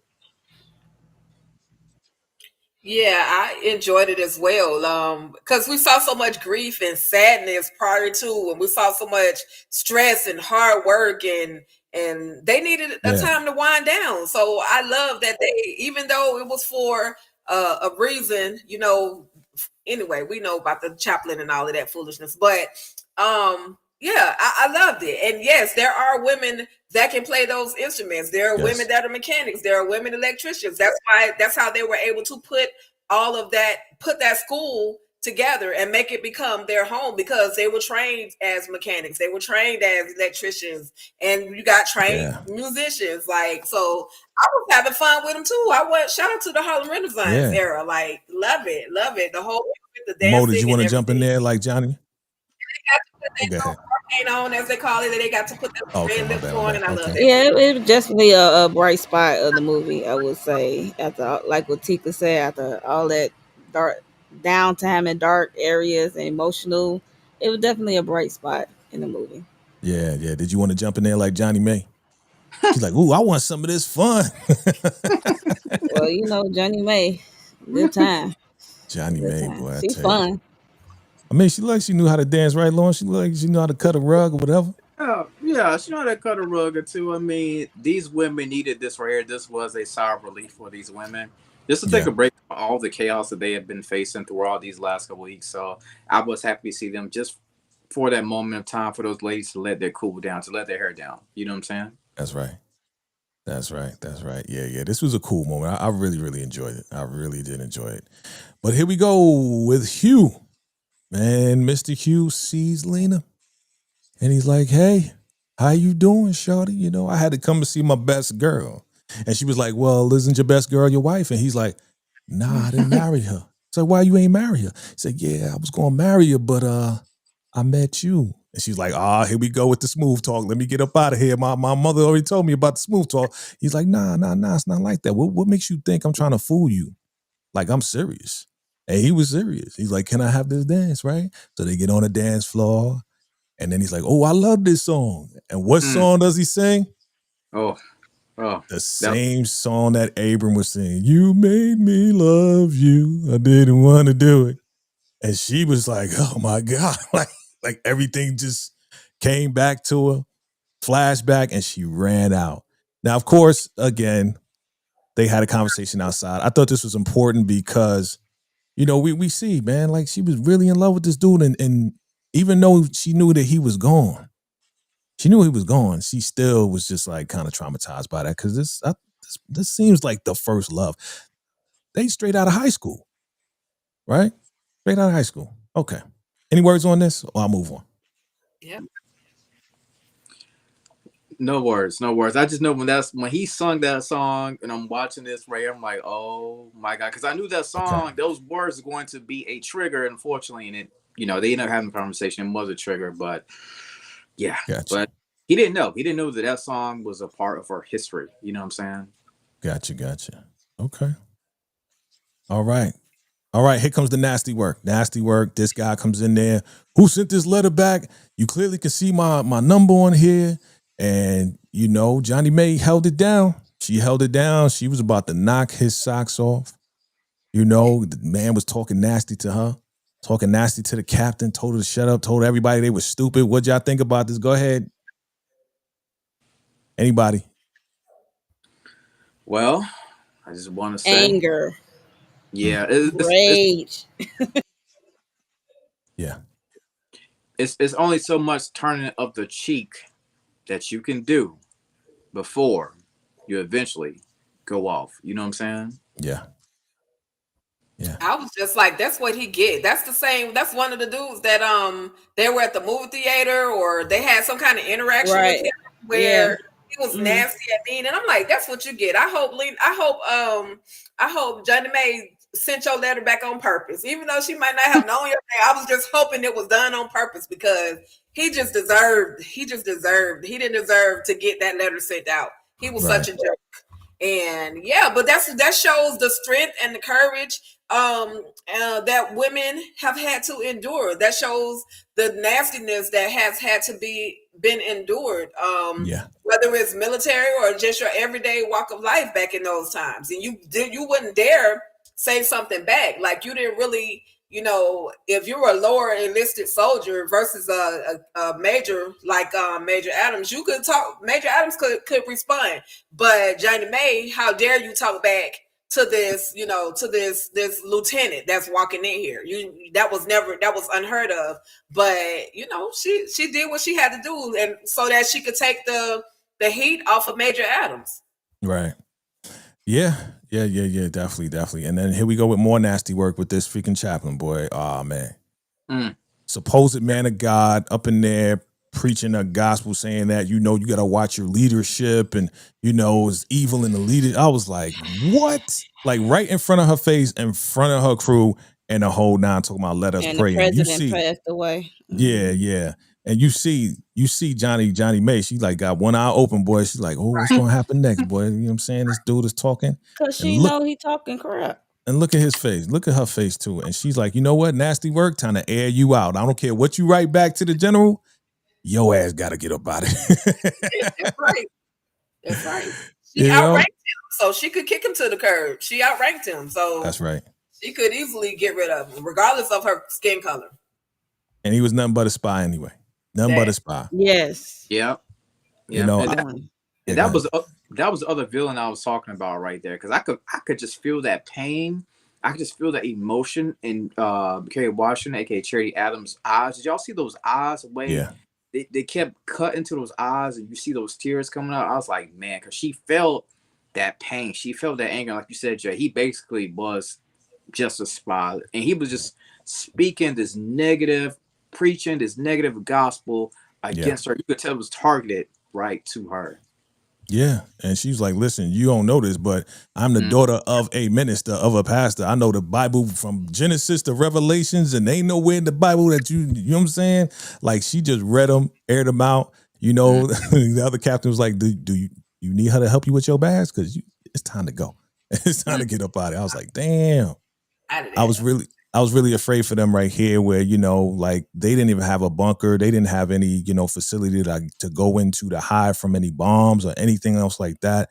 They had to go to a certain area of the school just to be in this hallway here. Like, this was just, again, I'm talking about the nasty work right now, the stuff that I really, really didn't like, you know. But here's a bright light. We see Lena and the crew, boy. They are on it. They figured out that these soldiers, when they were sending out the letters, they were also drawing the map and putting a little spot, a red thing on the envelope as to exactly where they are in that particular country. Genius how they figured it out. What'd you think about this? What'd y'all think about this? Anybody? I love that moment. Oh, go ahead, Lawrence. No, go ahead. Okay, I love that moment. That board, you wouldn't dare be able to look at that board. That's literally one of those boards that are private, is not supposed to look at. And Lena had the courage to just walk up to it and was like, let me see something. And she looks at the board, she looks at the different locations where they have all those different little pins marked. And what are those signs? Those are unit signs. Those are locations or post locations and all of that. To be able to put two and two together, that shows how smart Lena was as well. Because even Major Adams couldn't figure that moment out. She was working her work, but even she couldn't figure that out. And for Lena to just walk up there and basically solve the 1,000-piece puzzle, she did that. She did that. Yeah, that was dope. You know. Get Lawrence. Yeah, I'm just gonna say, hats off to Lena, you know, trying to navigate that piece of the puzzle, trying to solve it like a GPS, you know, because like you said earlier, they did leave those dots of communication about where they left off. But even with Lena doing that just lets me know that deep down inside, she still has that courage. She still has that fight. And maybe she has been underestimated in the past, but I think within this core, she is showing that she deserves the respect. She's not only standing up for herself, she's also standing up for these women. She's trying to help them lead as well. Yeah, absolutely. Shout out to Mo 69 Ways. She had another live to jump on, so thank you, Mo, for coming through. You already know. Keep it moving. Thank you for being with us today. Let's keep it moving, family. Great work, Lena. Like for real, for real. As you guys said, like I wanted to definitely make sure we got her on a specific slide because she's going through it and she is elevated through this. Like she stepped up, as you said, Lawrence. So great job to Lena. We love it. We love it. Now this was sad. Sad, sad, sad. Man, accident in the Call of Duty. Now again, you know, watching this, seeing them do what they need to do to deliver the mail. There was a guy out there like, no, stop, don't go that way. And, you know, the young lady was like, nah, we on the road. We got to keep this going. You know what I mean? Da-da-da. She was definitely on point with just like, yo, let's just keep this going. But unfortunately, they hit this bomb. Tika, do you remember the name of the bomb, the number? It was just It was sad. an 8, something 8. Yeah. Anyway, Yeah. that whole landmine situation, they realized that they had rolled over it. They told the young ladies in the back of the truck, get out of the truck. We're gonna do what Major Adams has taught us to do. Yeah. And I was like, oh my God, they're gonna make it because they're gonna get out before it goes boom, you know what I mean? But because the pressure was let off of it by them trying to get out of the front, it was like no saving them. And you know, they were just doing their job. They did what they were instructed to do. So salute to those women who passed away during that time. That time, wartime. They died doing their job. Right. Vera and Inez. Yeah, shout out to Marcus. Put that up there. Lawrence, any words on this, brother? Yeah, I mean, from my point of view, I feel like those two ladies, they was trying to, deliver the mail, but that guy was in their way, and it's like, oh, we ain't got time for that, yada yada yada. Unfortunately, they ended up meeting their untimely death, even though the ladies in the back were able to escape. But yeah, that was pretty sad. Pretty sad. And what's even sadder is the fact that, you know, the general didn't even want to give them a funeral. We'll get to that. Before we get to that, Abrams' letter shows up. Could we imagine that this would happen like right now? Like she's right there. Johnny May, of all people, finds the letter. I think you want to see this. Man, oh man, oh man. What were your feelings about this, Tika? Like, how were you feeling when this letter popped up? You know what I'm saying? A little bit of blood on it and the whole nine. I was just like, oh my gosh, they actually found the letter. Over 17 million pieces of mail out of all of that mail, and they actually found one that was addressed to Lena. Look at the odds of being able to do something like that. I was about to say, look at God, for Lena, for because she needed that closure. And I was just thinking, like, what emotional roller coaster are they about to take us on now? Is she gonna kind of like give up on the army, or is she gonna, become even tougher? But yeah, it was. I was like, oh my God, I was happy they found that letter, but I was just like, like, wow. And of course, Johnny May being the one to find it with all her negativity, she was the one to be able to find it. So salute to Johnny May for paying attention and getting Lena her letter. Yeah. Anything you want to add, Lawrence? Whenever she found that letter, my heart started racing because I was wondering what was in the letter, when was she going to open it up, and what type of emotional toll would this letter have on her well-being while trying to serve in the Corps. Yeah, I thought that too. Like, and I honestly, I know, I know what's her name? I forgot her name, but Johnny May was like, "Aren't you going to open it?" And she was like, "Just give her a moment, give her a moment." Right. I was the same way. Like, you going to open it? Like, what's up? Like, we've been waiting, we've been looking for this letter. You going to open it right now? We was all kind of anxious, right? We was all like, okay, like, what does it say? What does it say? So I was kind of like on the same boat as her. But here's what I'm talking about here. The blatant disrespect of General Halt. That is a fitting name because he halts everything that is needed for our women here. And the blatant disrespect to not give them a proper burial is just another nasty work moment right here. Can I just say something about that? If you don't mind? Whenever they was talking about the proper burial aspect, right? Yeah.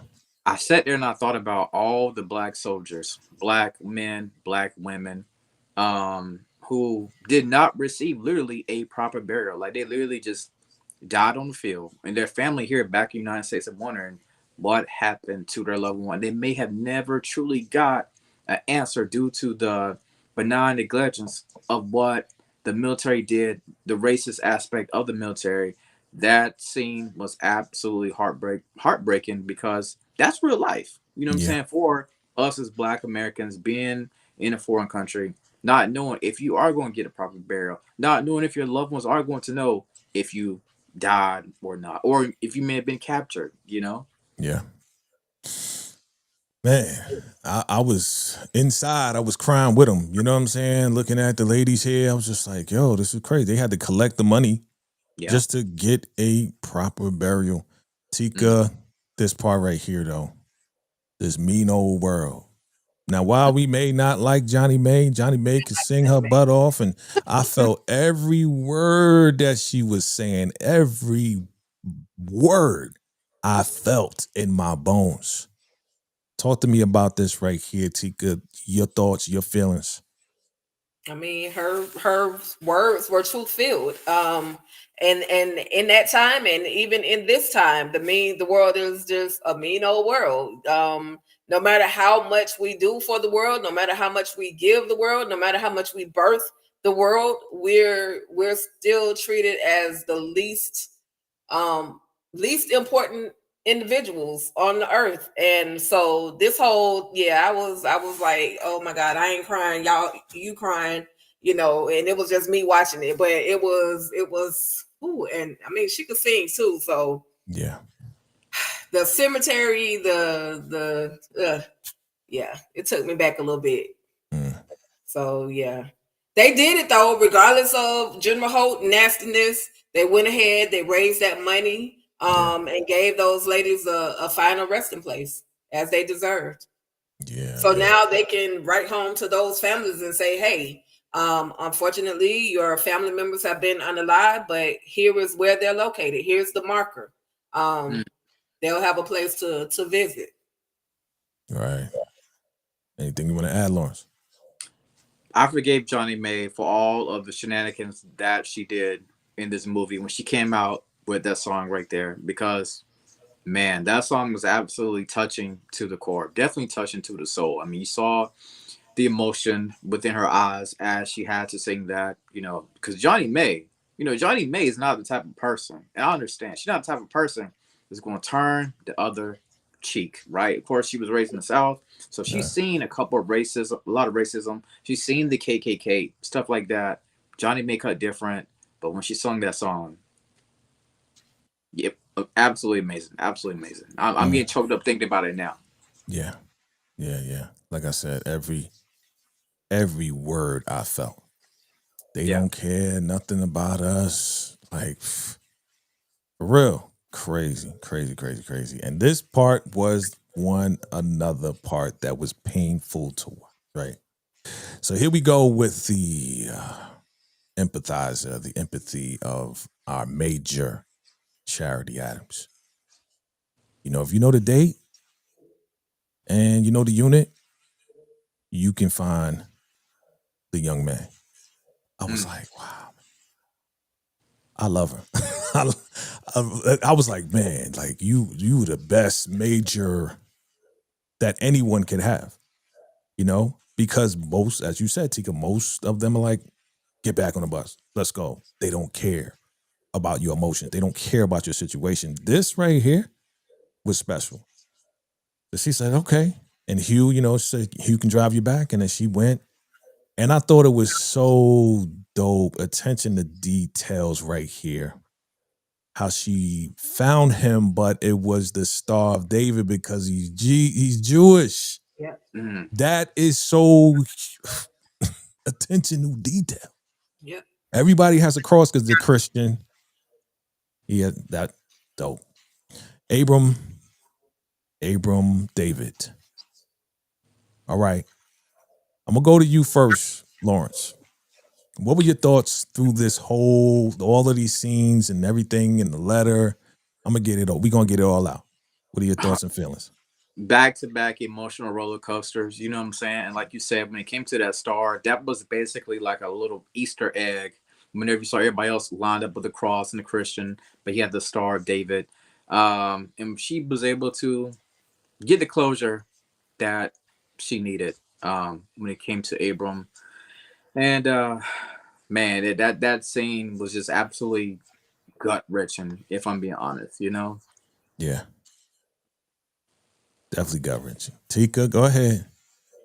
Your thoughts, your feelings. Jay, your thumbnail says it all. It was painful to watch. But it also gave Lena the closure that she so needed. To kind of read that letter and kind of play back in her head him in that fighter plane and Vector Niner and all of that stuff was just like replaying back to her. And then, like you said, out of all the stones that or markers that she could go to in her mind, she was like, let me look for the Star of David. You know what I mean? Maybe that puts it together as well. And she found him out of that sea of Christian crosses. So that was wild. Yeah, it definitely gave her the closure, but it was definitely painful to actually watch. Yeah. I mean, shout out to last name Obsidian, right? What's the first name? Ebony Obsidian. Ebony. She delivered on this right here. And shout out to the director for making sure that she, we felt it. Like, we didn't just see it, we felt it. And, as you mentioned, Vector Niner out. And she got that closure. She read the letter. And she was able to move on. And he told her in the letter, and this is the ironic, dopest part of this, right? Because in that letter, he said, live on and live for a long time, live for both of us. And Lena Derricat, forgot the other last name, sorry. But she's 100 years old. She's living for herself and living for Abram. This is wild. Like, you can't make this up. This is real. This is wild. So she did eventually, move on. And she's, we know she got with Hugh. But here we go with the inspection, boy. General Holt. Every time I see his face, he's a great actor too, because I've seen him in a lot of stuff. He does his thing because he makes me hate him so much. You know what I'm saying? He makes me despise him so much. Like he fits the description. Okay, we need a white male general that's going to be racist, that's going to be just nasty and disrespectful. But he went to the inspection, and he's like, "This is not your whole, battalion. This is not the whole." It's like, yeah, well, we do 24 hours a day. You know what I'm saying? We got the night shift, and they're sleeping. They're sleeping right now. He's like, well, I came for an inspection. I need to see your whole. He's just being difficult. So he's going through the rooms, right? He's going down the hallways. He's trying to go into the doors, and she's like, no, sir, they're sleeping in there. No, sir, they're showering in there. He's like, well, I came for an inspection. He's like, General Lee. You know who General Lee is, right? Y'all know who General Lee is. Do your history books, okay? We find out later in the Civil War. Anyway, he's like, I'm here for an inspection, right? She knows that. Can I go in there? Yeah, this is so she's breaking down the intricate details of how they figure out what letter goes to who. They got a pile of letters with the same name. Some of them have Bubba and nicknames. I thought this was dope where he saw the perfume. Oh, this was dope. Like, you spending money on the perfume? It's like, well, some of the ladies, when they write to the troops, they put perfume in there. So we bought all this perfume, and the ladies are able to figure out where the perfume came from, where it was bought, what state, and then we retract that back. I was like, oh, shout out to you. Yes. Yes. Shout out to you. And he was like, no, okay. All right. I was like, you don't understand what's going on, son. You know what I'm saying? What's all this garbage, right? Oh, we got the fabric, you know what I'm saying? Some of the fabric and, was eaten up by the vermin. And, we kind of have to figure out, where this came from. I was like, yo, very intricate, very on point. But here we go. I want to hear your thoughts on this next scene right here, because he's like, well, you're not doing your job, and I'm going to shut this whole thing down. and I'm going to send in a white major to show you how it's supposed to be done. Totally disrespecting her in front of the whole battalion. And she says, over my unalive body. Oh. Okay. Who wants to go first? What was your reaction? Tika, you mind if I take this one right quick? Go right ahead. Hey, listen. We know when it comes to a good monologue, Kerry Washington from her Scandal days. We know Kerry Washington playing Cherry Adams right here. She absolutely killed this role over my dead body. And nobody can do those little faces like Kerry Washington did when she did that little, when she do that right there, you know it's prime time like Dion and Shador, right? Listen, she went off on this general right here. I'm not mad about it. She fought blood, sweat, and tears to get where she's at right now in this ranking, right? And for you to come in and disrespect me and my troops, these women I'm working with, talking about you want to bring in another white person to see how it really needs to be done, she's not having it. And I was so happy to see this right here because he was like, listen, who do you think you are talking back to me? But again, like I said before, there's only so much of turning of the cheek that you can do when you're fighting up against misogyny, racism, sexism. You know what I'm saying? Right. She did what she needed to do. Hats off. Killed this scene. Over my dead body is not happening. That's right. All right, Tika, go ahead. What was your reaction to this right here? Like, yes, girl, yes.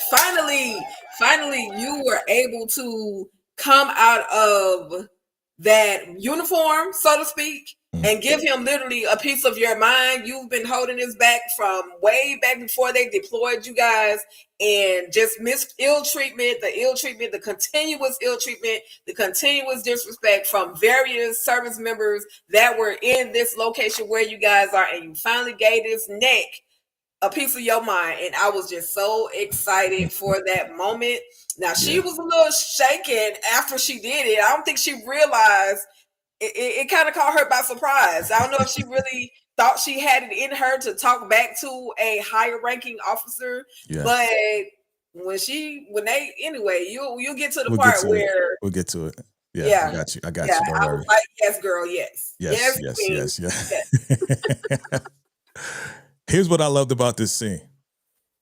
Not only that she stood up to him respectfully, right? With all due respect, but she broke down his whole scheme from jump. Yeah, you sent us on this mission. You gave us 6 months. We didn't realize that we had all this mail in the hangar and all this and that. You thought we couldn't do it. You thought all of this and that, right? You send this freaking chaplain here not to really serve us on a God level, but to freaking spy on me, right? You don't, give my soldiers who have been unalived a proper burial, and you think you're gonna come in here and tell me what to do, son? No, man. Over my unalive body. I was like, shout out to you, yo. Shout out to you. Tika, what you said, you said she didn't realize it. She had an out-of-body experience. How many times we as a people have had an out-of-body experience? We didn't realize, like, you pissed us off and we just blacked out. Like, she blacked out for a second. But I loved it. I love that she blacked out. She had to black out. And guess what? The women stopped working. She thought she was going to get court-martialed. She's like, get back to work. She goes down there in the middle of them, stands on the table, get back to work, and they just start clapping for her. Yeah. Shout out to you, Charity. That's a win. Yeah. I think it was just like a long time coming. She was telling, Johnny May, you never do that. You never, stand out and talk back and all that. But she had to. She had to at that point because everything they worked for, this idiot, this evil man was trying to take away everything that her and the ladies put together. and then take credit. How many times we put some stuff together and they took the credit away from us, fam? Yeah. Come on, man. Mhm. Come on. Let it out, sis. Let it out, sis. Go ahead. Anybody. How'd you feel about this moment? I know, again, I got goosebumps. They needed this moment. Charity Adams needed this moment right here because they worked so hard to Yeah. get to where they're at, and for somebody to try to come in just snatch it all away in the blink of an eye. Listen, I'm loving how these ladies rallied behind their leader at the end of the day. Full Yeah. circle moment, absolutely incredible to see. Love it, love it, love it. Oh, yeah. Yeah, it was definitely a morale booster. If nothing else boosted their morale, that moment right there secured the stamp, the letter, it secured it, and they needed that. Like Lauren said, they needed, like you said, Jay, the ladies needed that moment. Charity definitely needed that moment, and her partner, her captain on her side, needed that moment as well, because just as much anguish and disrespect that Major Adams takes, her partner takes that just as much, if not more. So she did that. She made that speech for every black woman in America. I That's loved right. it. She sure did. Yeah. Did. It was man, Captain Campbell's her name. Yes, Her partner. Yeah. It was definitely like, you have our back, we got your back. It was a long time coming. We know what you've gone through, because she was speaking for all the black women in America at that moment against the general who represented America. You know what I'm saying? Yep. Like, this is, yeah, go ahead.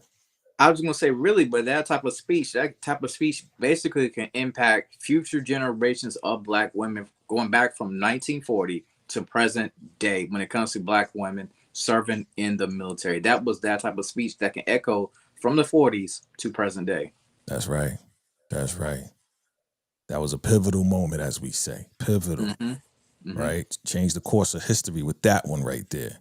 Right. And while this guy went back to try to dry snitch, because we got a new president now, Truman, right? He tried to dry snitch, try to get her court martial. General Lee hears some noise outside, and he opens up the blinds, and General Holder's like, well, what's that? It's like, well, the mail is being delivered, you bummer. The mail's being delivered. And they outside, and the troops are happy. And, you know, I mean, I saw troops in like wheelchairs, and one didn't have legs at all. And they were so happy. They were so glad that they finally got mail, and they was getting their name called. And, you know, this guy, Hulk, couldn't say anything, right? The mama at home, you know, who went and expressed her, you know, feelings for the thoughts for her boys being away. Like, she finally gets her letters from her boys. You know, it was just definitely a great moment to see that they accomplished what needed to be accomplished. You know, Lena helped them figure out where the location was, right? Hulk came through on some BS.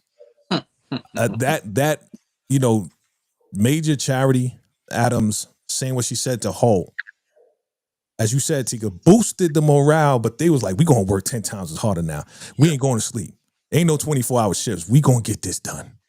We got something to prove now to America. So I loved it. You got mail.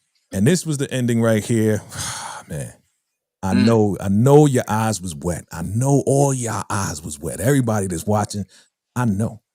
They walking through. Ma'am, are you the 6888? She's like, yes, we are. And what do? Man, oh man. They super salute the 6888. The guy was happy. He's like, yo, that's the 6888.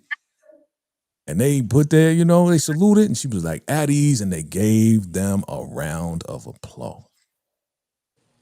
And who had the salute? That motherfucking little guy right there who said it would never happen. Well, guess what? He made sure that he waited for her to look over so he could be like, all right, I got my letters. I appreciate you. You know what I'm saying? I appreciate you. So what you guys think about this ending right here? Was it a perfect ending? Was it a great ending? I'll start with you, Lawrence.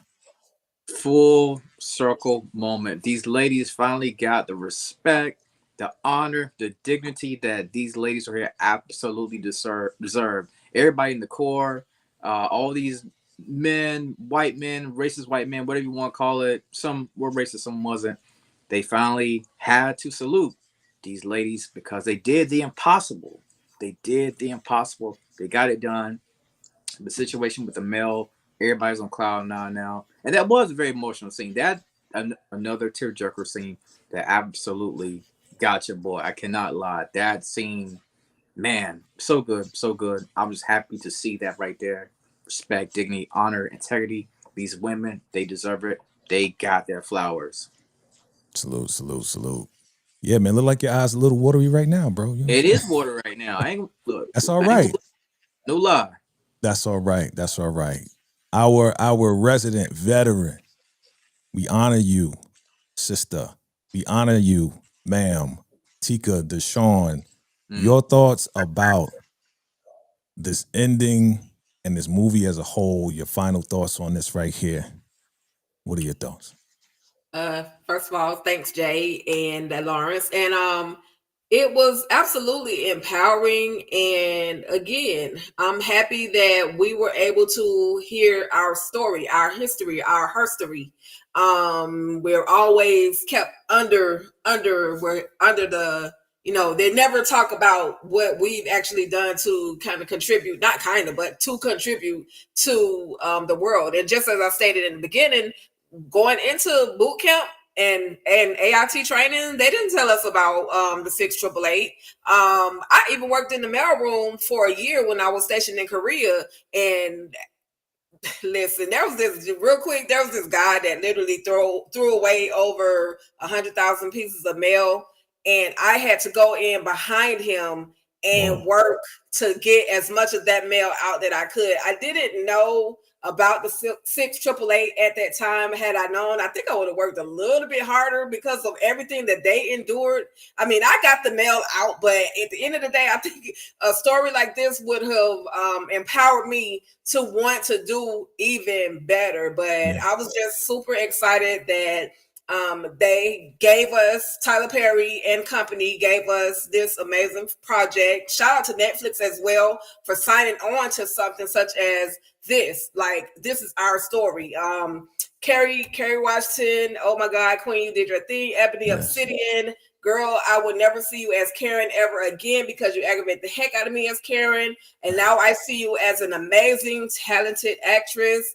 From the costuming to the hair, to the makeup, to the everything was on point. The timing was on point. That salute at the end, I'll never salute you. Oh, well, you had to this time. That was an empowering moment. So I'm absolutely loving it. I'm definitely going to go back and watch it again. And I think this is going to be our movie for Christmas. I think this is what we're going to watch on Christmas Day as a family, because my family needs to know this history as well. So absolutely. Absolutely. And powerful words from both of you. I appreciate both of you.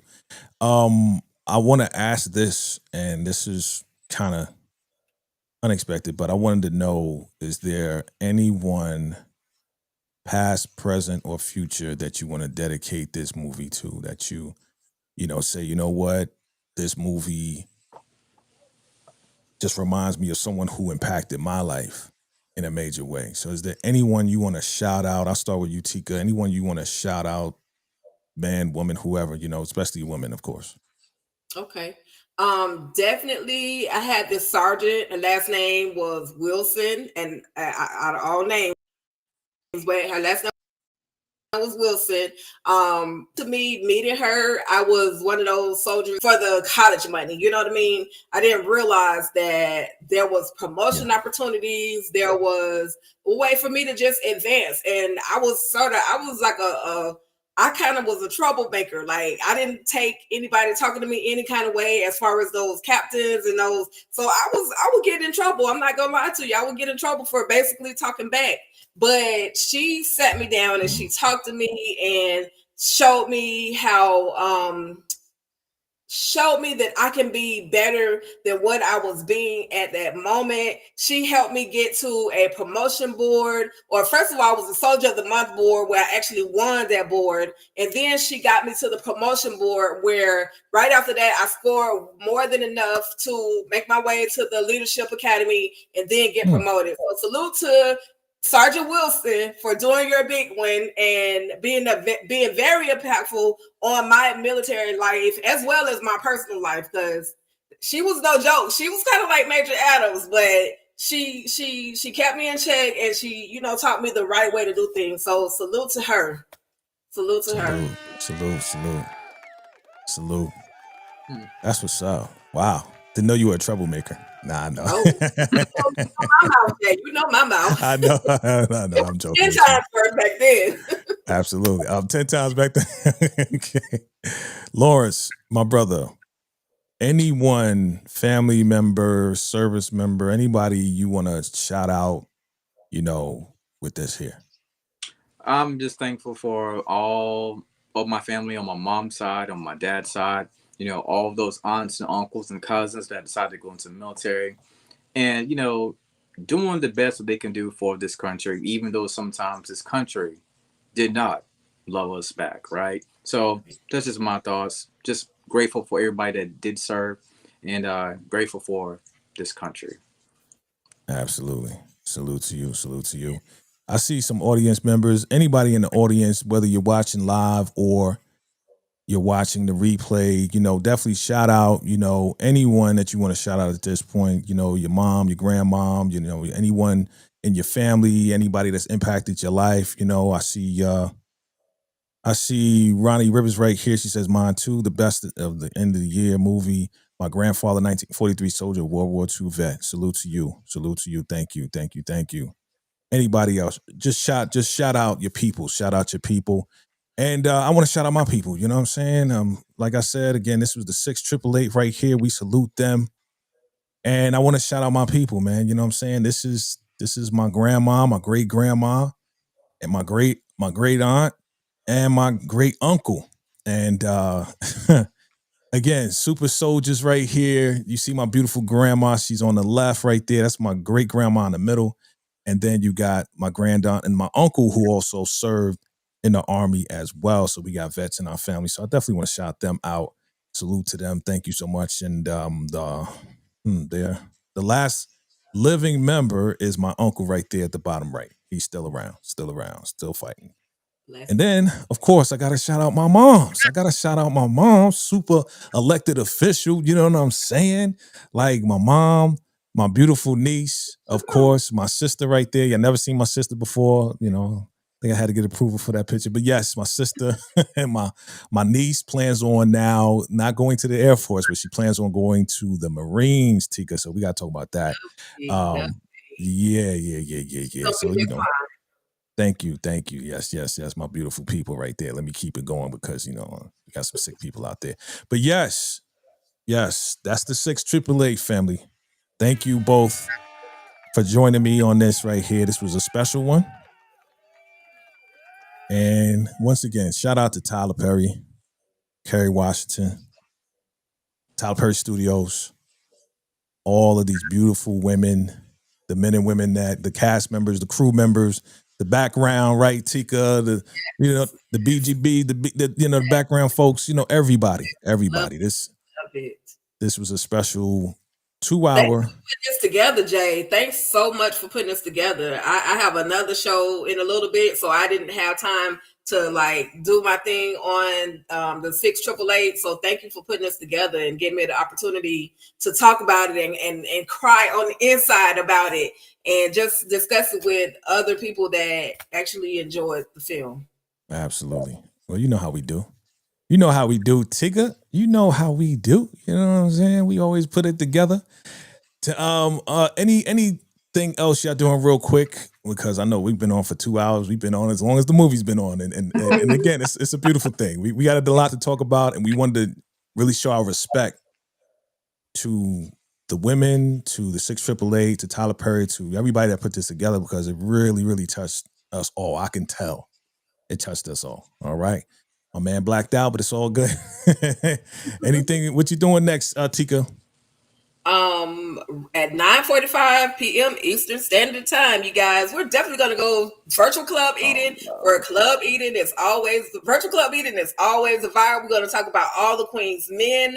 The latest episode is going to go down. Bring your wine. It's going to get a little twisted. That's all I'm saying. We're gonna have a good time talking about all the Queen's men tonight. 9:45 Eastern Standard Time. Myself, EJ the TV Junkie, Candy Love. Hopefully she'll be able to come through. I know she has another live scheduled at that time as well, or a little bit before that time. So we'll see if everybody can hop in virtual club eating. Letitia, light it up with Letitia is going to be there as well. Tamika's Den is going to be there as well. Definitely got to talk about Dexter in a little bit. I'll probably do that Monday. Then Christmas Eve, y'all, after my family and I do our thing during the daytime, I'm going to do about 5 Christmas movies leading into Christmas. Wow. So your girl gonna be up late. And thankfully I'm off, so I'll have the opportunity to be able to get all of this done. But I will talk about 5 Christmas movies that you should absolutely watch on Christmas Eve. And that's it. Thank you, Jay, once again for allowing me to be a part of this exciting moment. And everybody have an amazing holiday. Happy Christmas. Definitely New Year's Eve. We're gonna be back. We gotta do some countdowns. So just stay locked in and I'll make that announcement. All right. Very, very good. Lawrence, what's the next thing you're doing? Jay, first of all, I just want to say thank you for letting me join this panel with you and these 2 other extraordinary, incredible Black women. Always grateful to be on this panel with you guys. I did my review of the 6888. Make sure y'all check it out. Make sure y'all subscribe. I did a review about Jamie Foxx stand-up, the piano lesson as well with Denzel and his family. Shout out to August Wilson. But yeah, the 6888, absolutely incredible. I just want to thank Tyler Perry for doing this right here. Shout out to Nicole Avant. Shout out to Netflix, Tyler Perry Studios. And we got to make sure that we support Tyler. We asked Tyler to do something different. He did something completely different, and he killed it. So make sure y'all subscribe. The 6888, true life story. Man, what a story. What a story. What a story. That's right. Shout out to both of y'all. Listen, I appreciate both of y'all being here. Shout out to Monique, 69 Ways. Listen, y'all been on rocking with us. If you watching the replay, hit #replay, hit the like button, family. We appreciate you all. Happy holidays. You'll see me probably on Christmas because I got to check on y'all on Christmas, you know what I'm saying, before I go do my thing and get my eats on. But look out for that. And we got a whole lot of stuff coming for the new year, family. A whole lot of content coming. Trust me, we're going to be busy. Keep it locked right here. VACAYJTV, all things ruthless. The Lawrence Report, Monique 69 Ways. Listen, it's time to be out of here. Appreciate y'all for real. And we out.